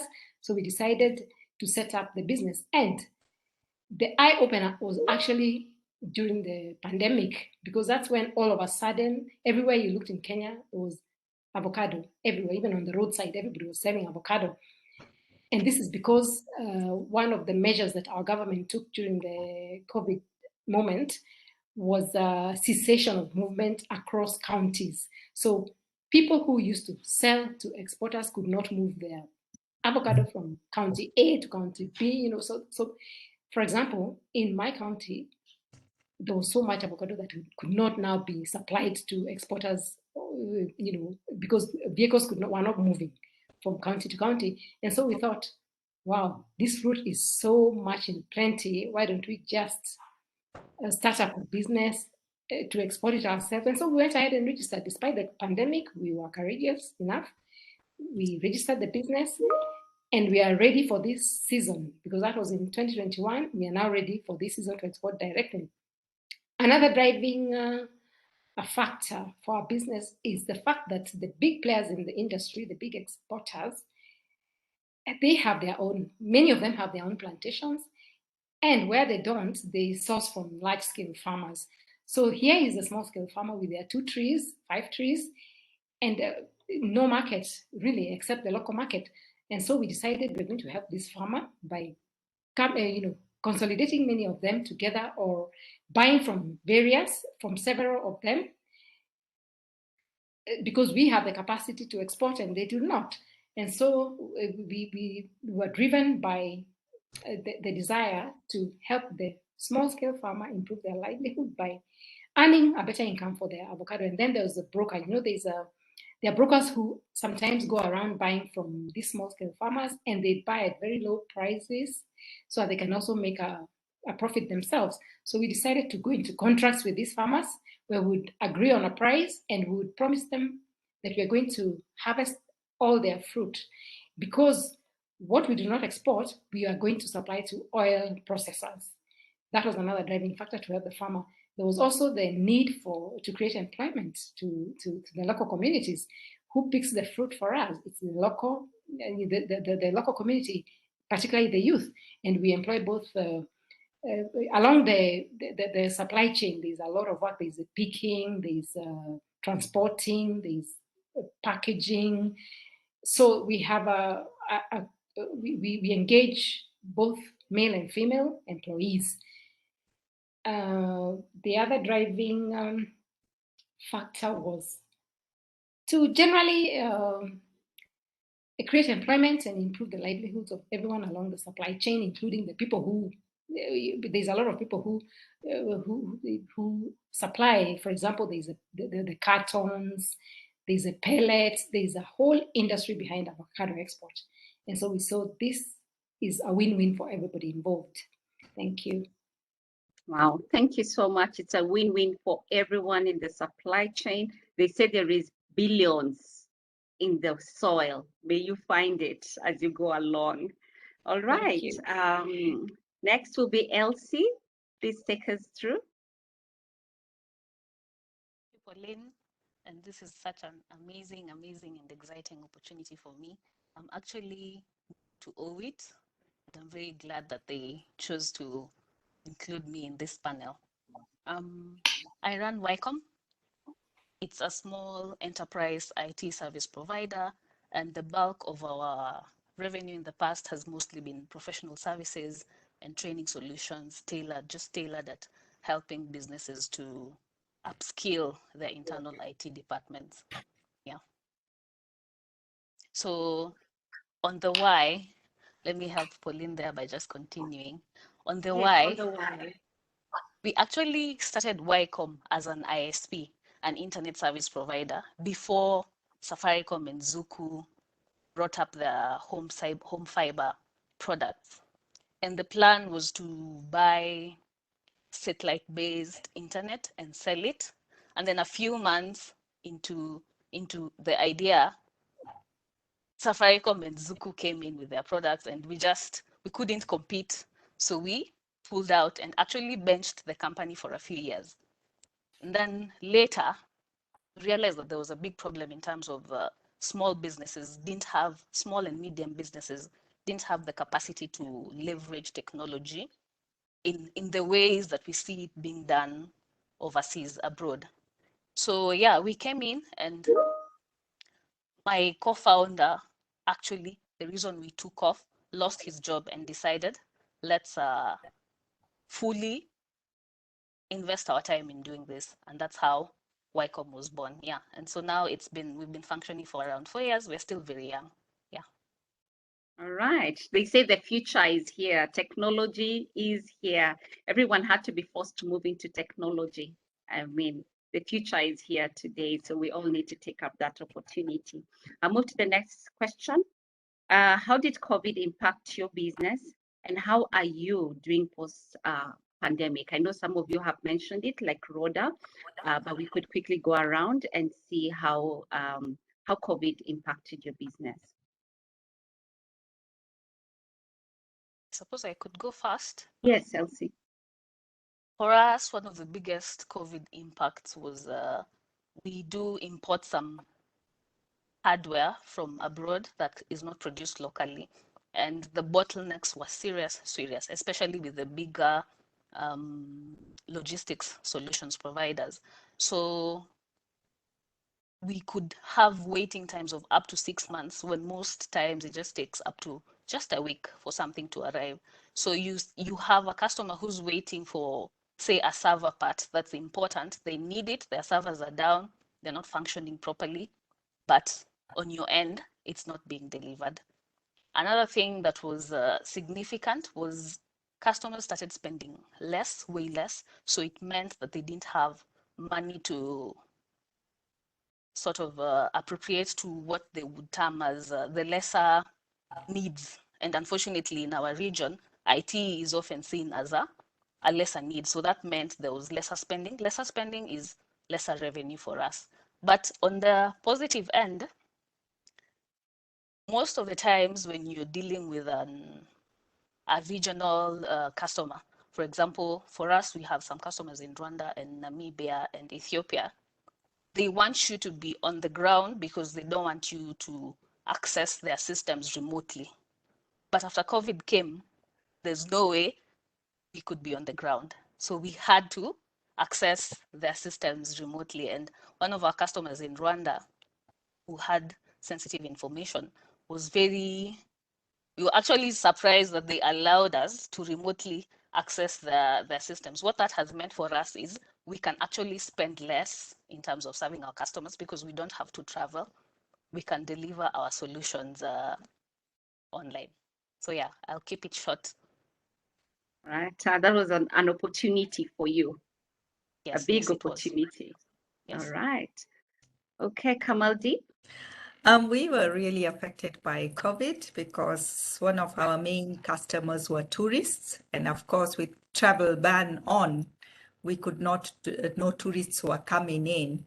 But as a silver lining, we actually took on to do it online. We went online and we find it much better. We are able to get more customers. We are able to reach more people than what we were before. But we had to change our way of strategy. We started going more into home decor also. And that is working very well also now because a lot of people have taken into account that they like their houses with the culture in mind. So when they're decorating their houses, so we are selling a lot locally also. So it has also helped us in a lot, but we also had to change the way we were doing things. But it was a silver lining because we've learned a lot also. And our exports have grown in the process because we are actually using DHL to export our items overseas. Would you mind telling us which countries you are exporting to? Well, right now we are exporting to the States, to Canada, and the UK, and to Germany. We've just got a new one in Germany now. Wow. Congratulations. I guess with COVID, many people were at home and they spend most of their hours at home. So they wanted to make their spaces more attractive and comfortable. Wow, thank you for solving that for us. Joanne, over to you. For us in the real estate industry, for me, I was really hard hit.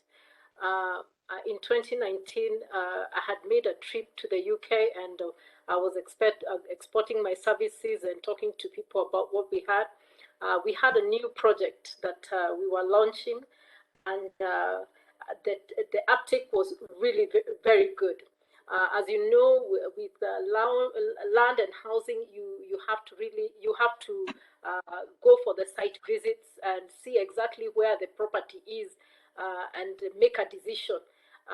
But when COVID hit in 2020, all that work that I had done in 2019 went down the drain. And with it went some money that we had taken from the bank, so we got into debt, and that really brought us really down. And in fact, it is only this year that we are being able to recover slowly. And just like Kamaldeep, we were also forced to go online and source for our clients online and connect with them online, and of course do the virtual tours. That is how we were able to survive. Otherwise, the Kenyan market, of course, everybody went underground. The diaspora clients are the ones who kept us going up to today. And then now that we are back, there's now trickling in slowly. But for us, we were really hard hit back then. Great. Over to you, Wanjiku.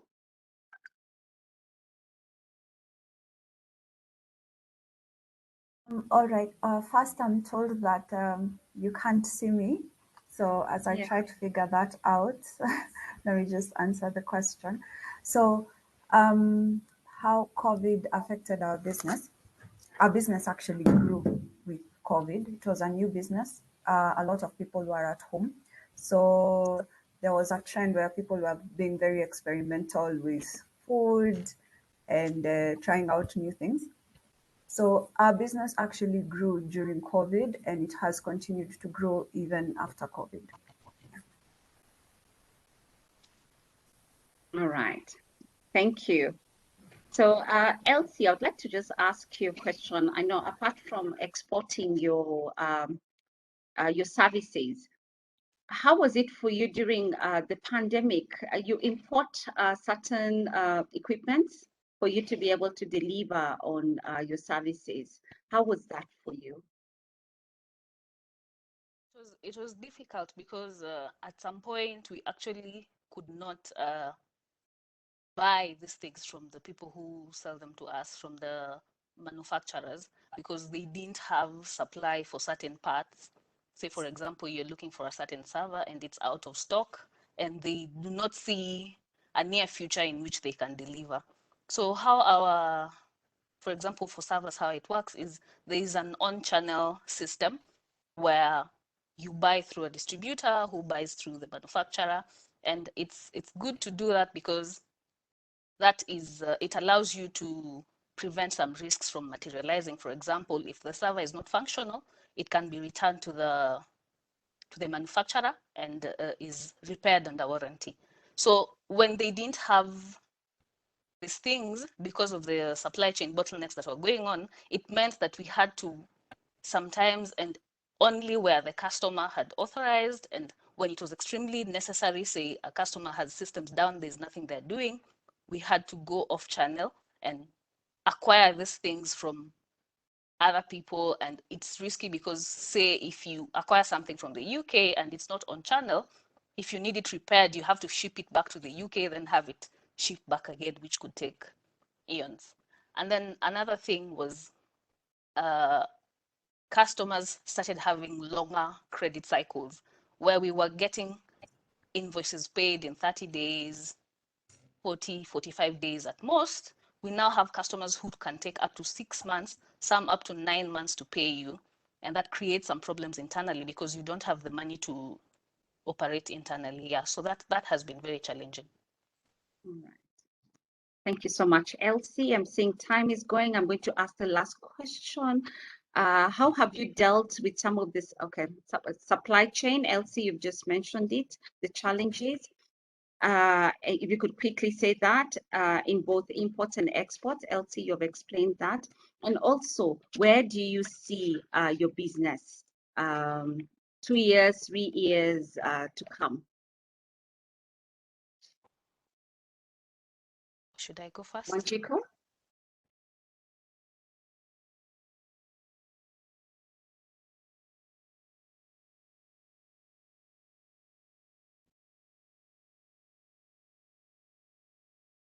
Okay, Joanne, you could go on as we wait for Wanjiko to sort out her camera and the volume. For me, I see a bright future, especially if we align ourselves with the Big Four agenda along affordable housing. This is what we are really leaning on. The fact that we have now a devolved government also helps in that I can now move to the city of Nakuru, I can move to Kisumu, I can open branches all over and actually make a living from there. I see a great future for us.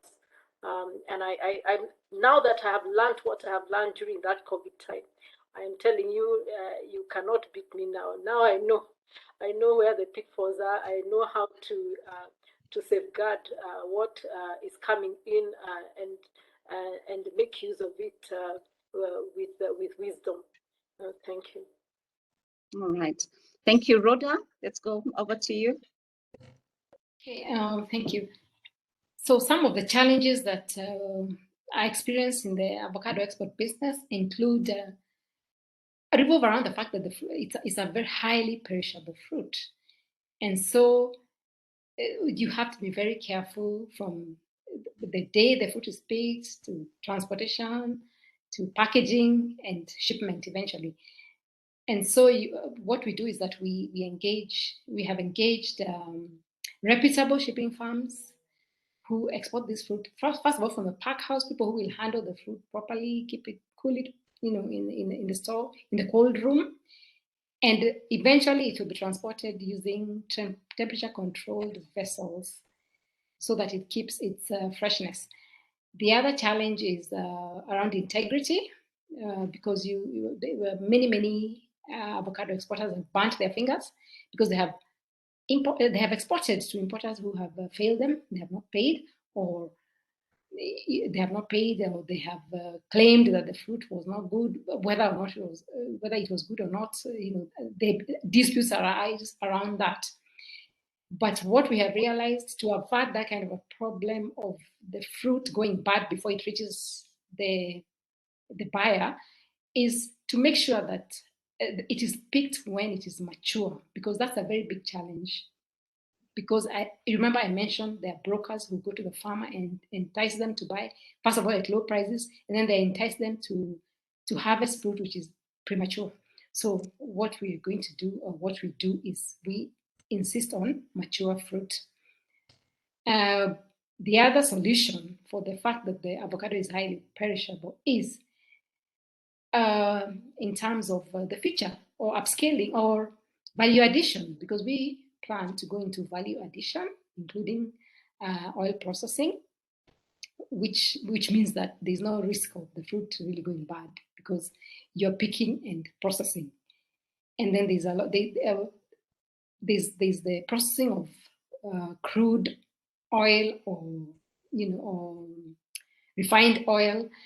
And there's also the manufacture of products, because avocado can also be used to manufacture cosmetics. And there's no waste, because even the raw material or the waste from processing can be used to manufacture or to make fertilizer, to make animal feed.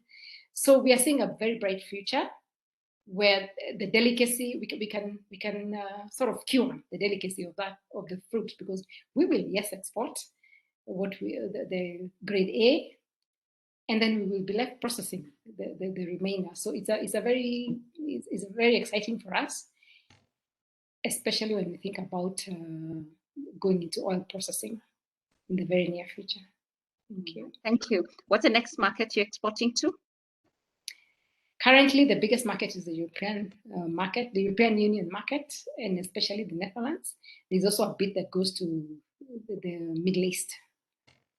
And that, but I must say that I'm very excited to talk to be engaged in this forum where all these people from the American market are telling us how possible it is. And now, but I did not hear the mention about avocado, but I believe that, and I know there's a lot of it from Mexico, California, and all that, but we are going into oil processing, so there's still hope. And I'm sure there's also hope even for fresh avocado to enter the American market, and we shall be talking. Sure. It's a conversation that you need to pick up now. All right. And over to you. Yeah, sure. Over to you, Kamal. Well, we think there's a rise in demand for sustainable products now, both among the international and domestic users. So we are seeing a bright future, a very bright future. After the COVID period, I think people have started really appreciating handmade items instead of having bulk items made in over mass-produced products. So we are actually looking, and by having them on the website and everywhere, we are seeing a bright future. I think maybe COVID was a good lesson for all of us to think outside the box. Wow, thank you. Memory of Kenya. Yeah. Yes. All right. Over to you, Joanne.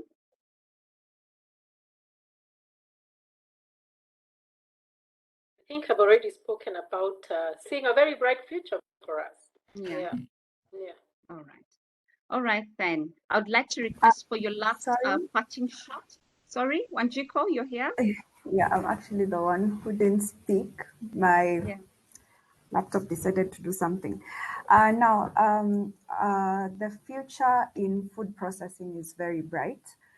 I think it's still a very underdeveloped sector in our country. We mostly export fresh produce, which is not a bad thing. It's actually a good thing. However, when there is value addition in products, then the country is able to make more from the export. So the future is very bright for food processors. And for our company, we are currently working with an international company called Partners in Food Solutions, where they're helping us bring our product to an international standard so that it is competitive, not only locally, but also globally. Some of the things I think as processors we really need to think about are aspects like packaging, how to increase the shelf life of our product without necessarily using preservatives. Yeah, basically those aspects. Thank you. All right, thank you so much for picking that line that our business resource Robert Ngonga had also picked on. Quality is quite important. Just a quick one, less than a minute. Give us your parting shot. What should you recommend to the participants here listening to you on the best practices and for export? What do they need to do and how do they pick that up?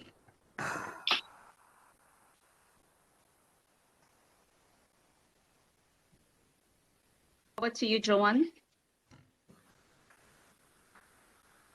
For me, best practices have been number one, you have to have integrity for in the real estate sector. There has to be integrity. You must learn to communicate with your team. That's how we've been able to also remain relevant in the real estate sector, and we have to be innovative. You have to innovate, move with the trend, get to know it, and remain relevant. That has been great for me. Thank you. Wanjiko?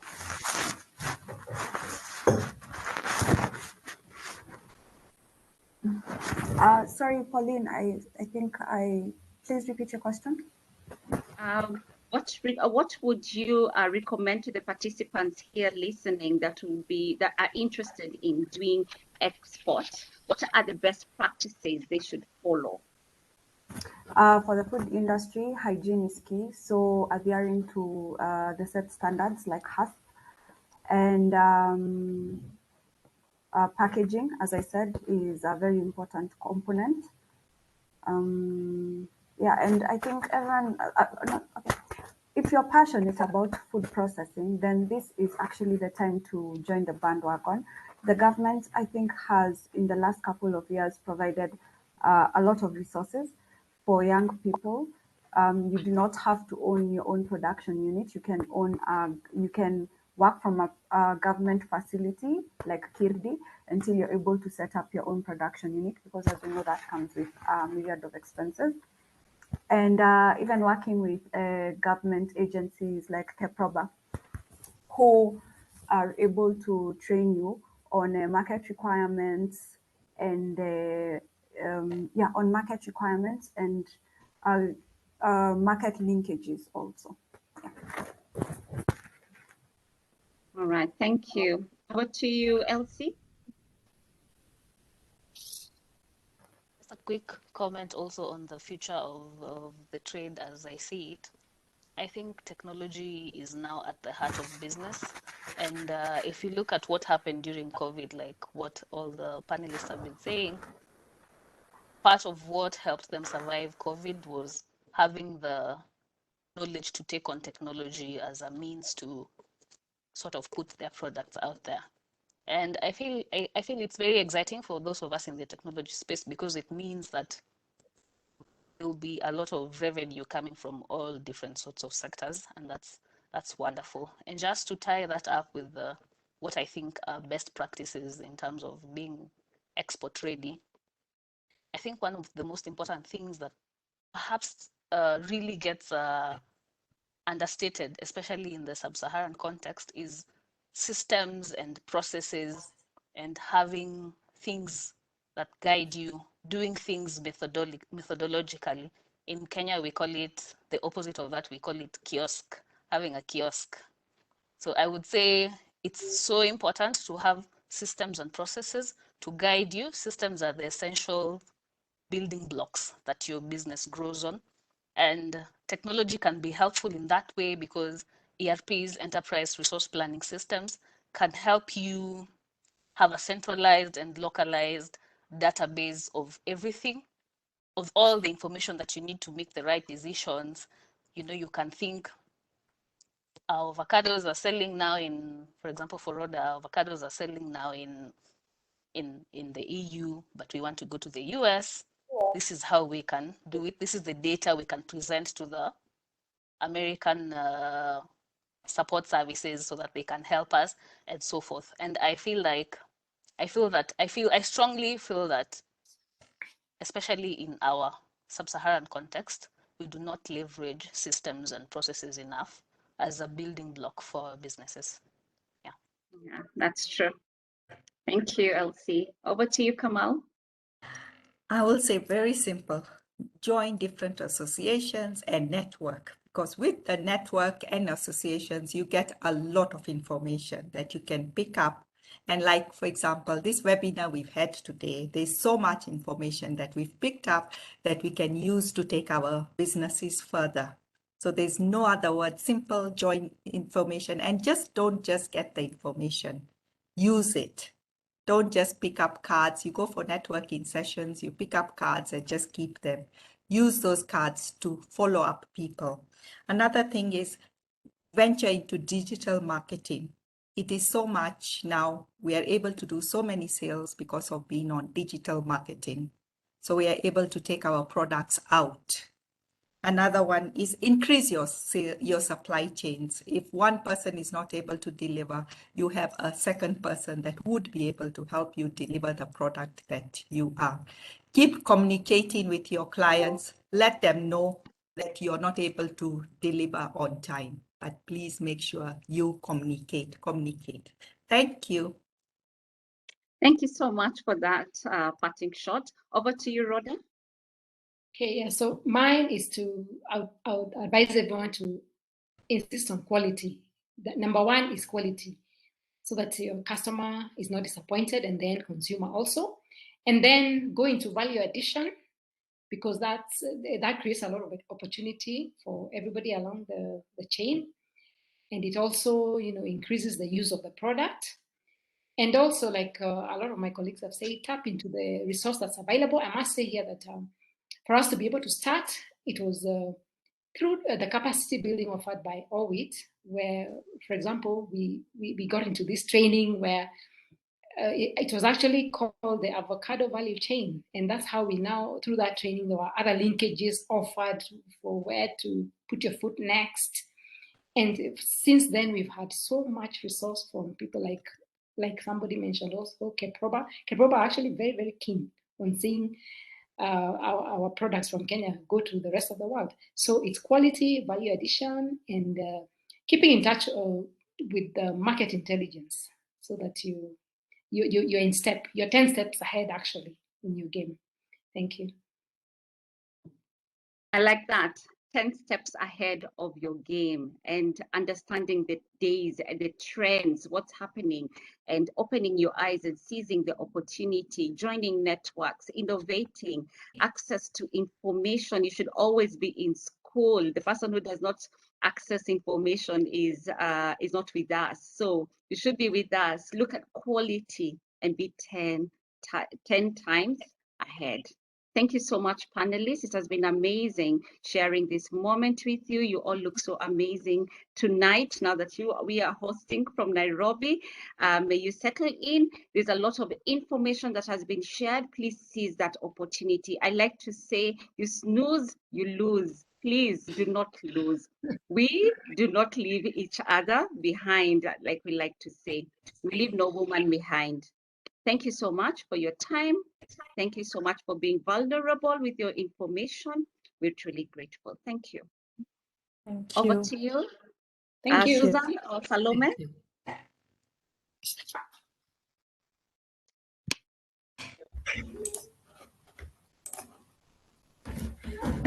Thank you, Pauline. That was such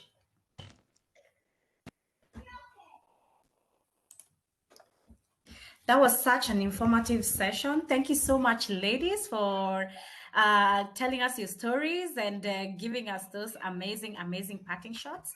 So I'd like to take us through how to become members of OWIT for those who are not members. My name is Salome Kavindu. I'm the VP in charge of membership at OWIT Nairobi. Apart from that, I'm also a landscape architect. We do landscape design, implementation, and maintenance. Our company is called Rustic Landscape Studio, and it will be shared among the resources. Please follow us on our social media handles. Thank you. So please slide. Next slide. Thank you. Pauline, when she started this session, she had talked about what our vision and mission is. Our vision is to empower women to transform communities through global trade. Our mission is to promote advancement of women in international trade, such as this capacity meeting we were having today, so that we'll be able to enhance our trade as women and as Kenyan traders. Our core values is to empower communities. We believe in strong strategic partnerships. We innovate constantly, and our slogan is to leave no woman behind. Next slide, please. Our key objectives in OWIT is 1, access to markets, 2, capacity building, like this session we've had today, 3, access to finance, and 4, mentorship.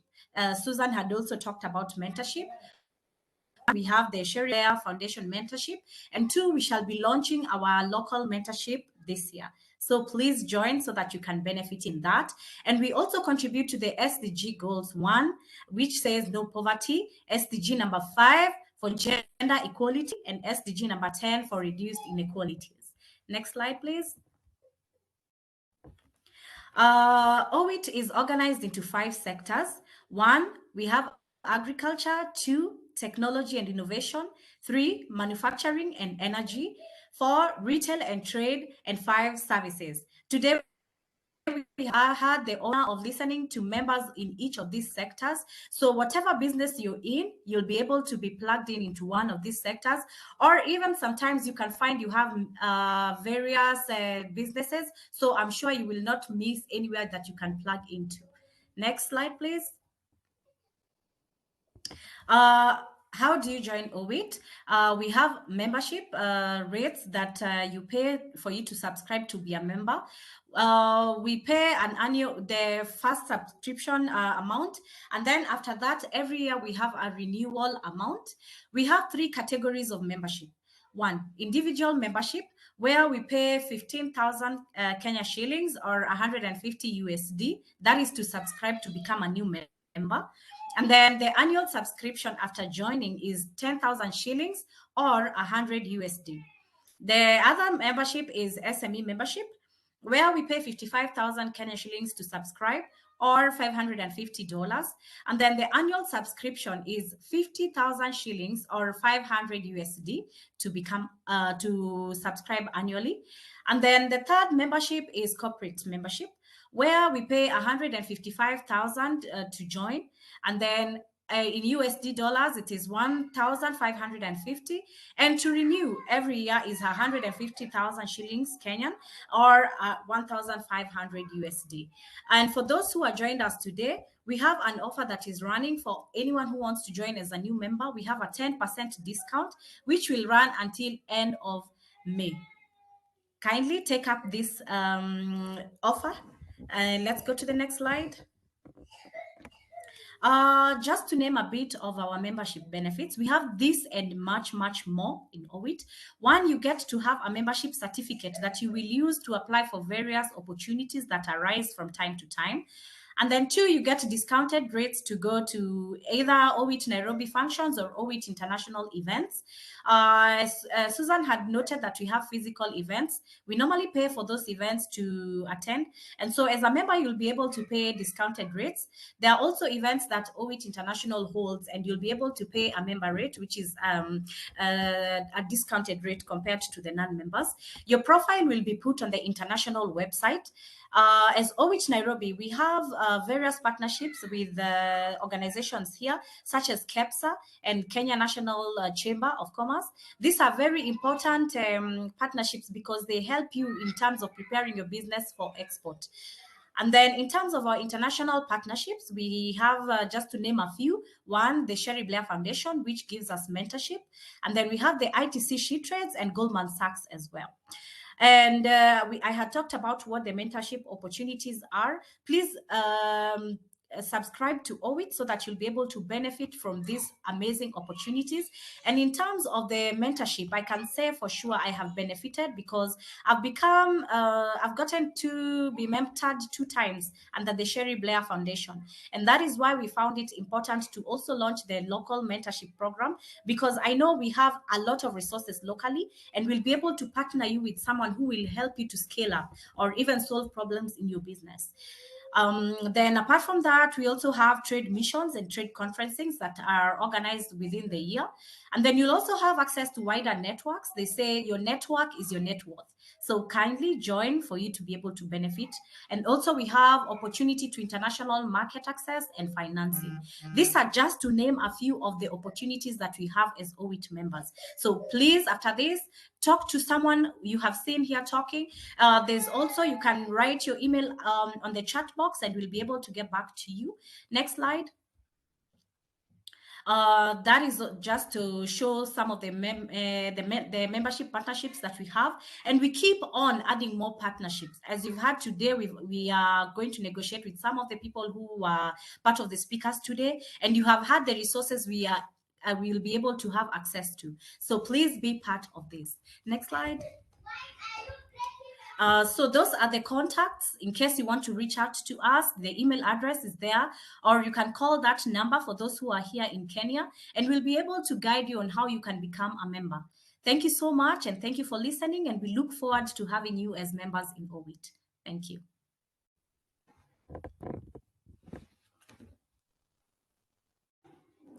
Thank you. Pauline, you can take over. Or Simona. Thank you, Salome. Simona? you, Pauline. I will let you do the closing remarks, and I will end with sharing the video about the great country of Kenya. I want to quickly say thank you to all our great speakers for sharing your inspiring women's success stories, challenges, and resilience. Let's keep on building community, a culture of care through our OWIT network, work towards economic justice, share resources, learn together, collaborate, and trade. Many thanks, Pauline, and back to you. Thank you so much, ladies and gentlemen.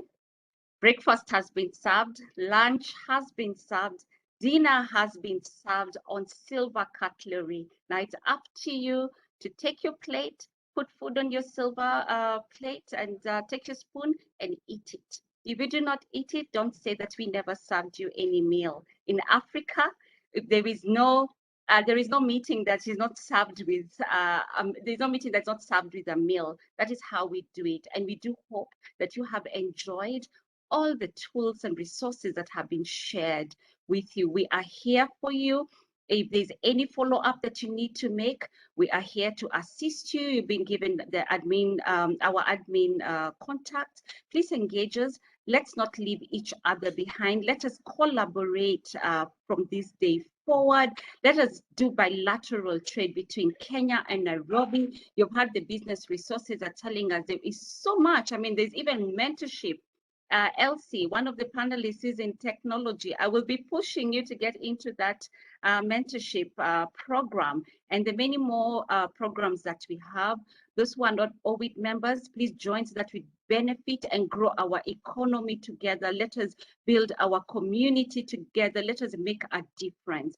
In spite of it all, you've heard from the panelists that even in times of crisis, there are opportunities. I'm really grateful for each of you coming in here. Above all, I'd like to thank the Almighty God for having created this opportunity for each one of us to be here and for this day to happen, because I know it is the day that your life does turn around. To our sponsors, we are truly grateful. That is the US Commercial Services and the Trade Connect. We're truly grateful for your time and for making this day possible by sponsoring this event. To our distinguished guests and business resource, we are truly grateful. Robert Ngonga, Camille Richardson, Catherine Malinda, Stephanie Rothman, Jeremy Faber, Mary Bogwa. We are truly grateful. We will be engaging you very soon. Very, very soon, as of next week. Let's start the conversations. Let's set the ball rolling on bilateral trade, and let's support our members, export their beautiful products and their services. To our panelists, thank you so much for sharing your stories. To the presidents that have been a part of this organization team, President Simona, President Susanna, we're truly grateful. You are beautiful women. You have great hearts. You have poured yourselves out and your time and your resources. We are truly grateful. The board members that have been involved in this, in organizing this, we're truly grateful for your time. Your cooperation, truly grateful even when we pushed you to the end, and sometimes you had to work late, and some of you also, especially board members who run their own businesses, you still had to create time to jump into the meetings. We are truly grateful for that. To all OWIT members, thank you so much for joining in.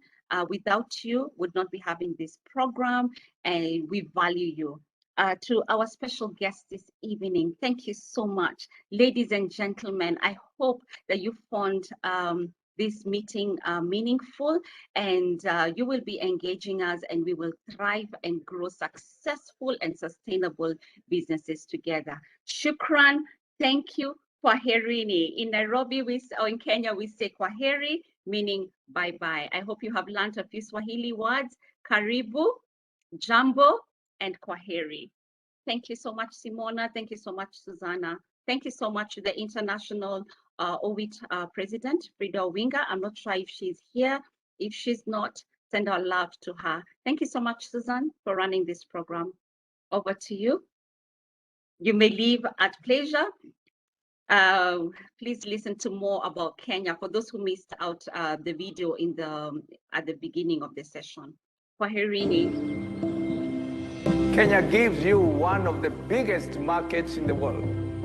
It gives you access to East Africa, which is a market of 200 million people.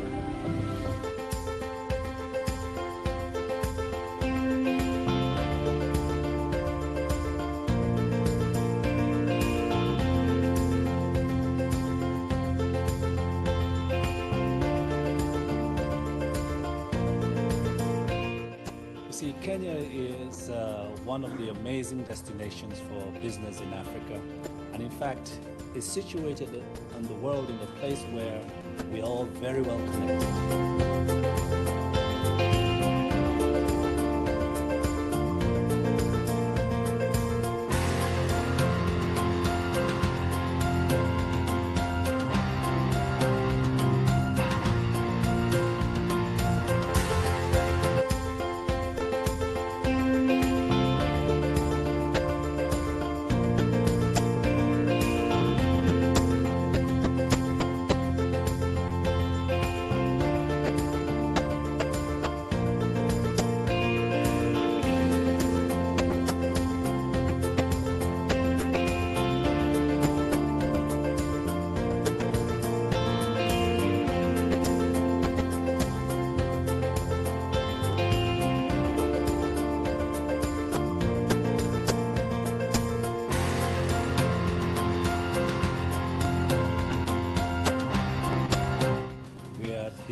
Center, literally, of the continent, and at the center, literally, of the world.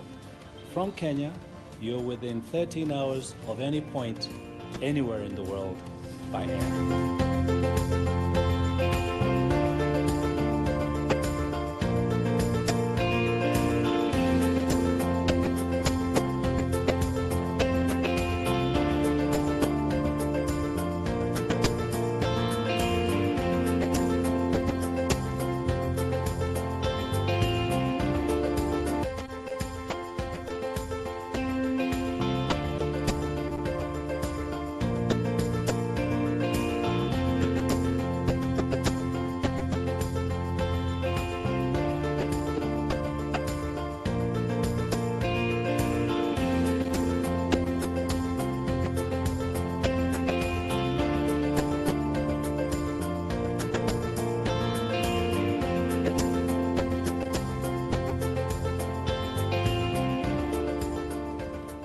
We are an amazing destination for various reasons: of culture, of history, of commerce, people-to-people connections, government-to-government connections.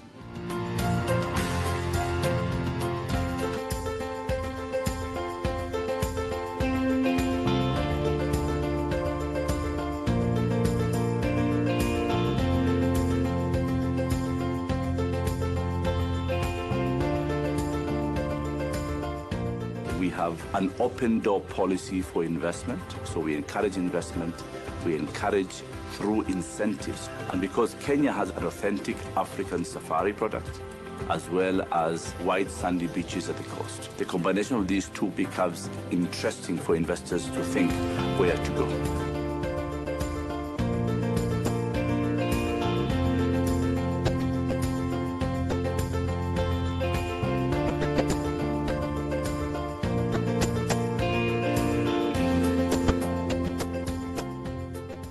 Kenyans are go-getters. We are not just consumers. We are creators. We are producers. We are manufacturers.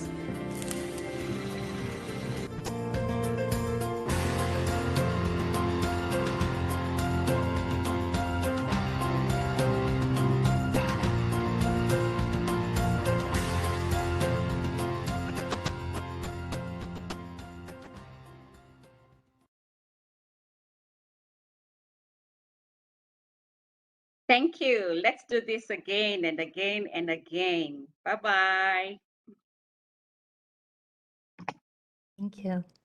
Kwaheri. Kwaheri. Bye. Bye. See you soon.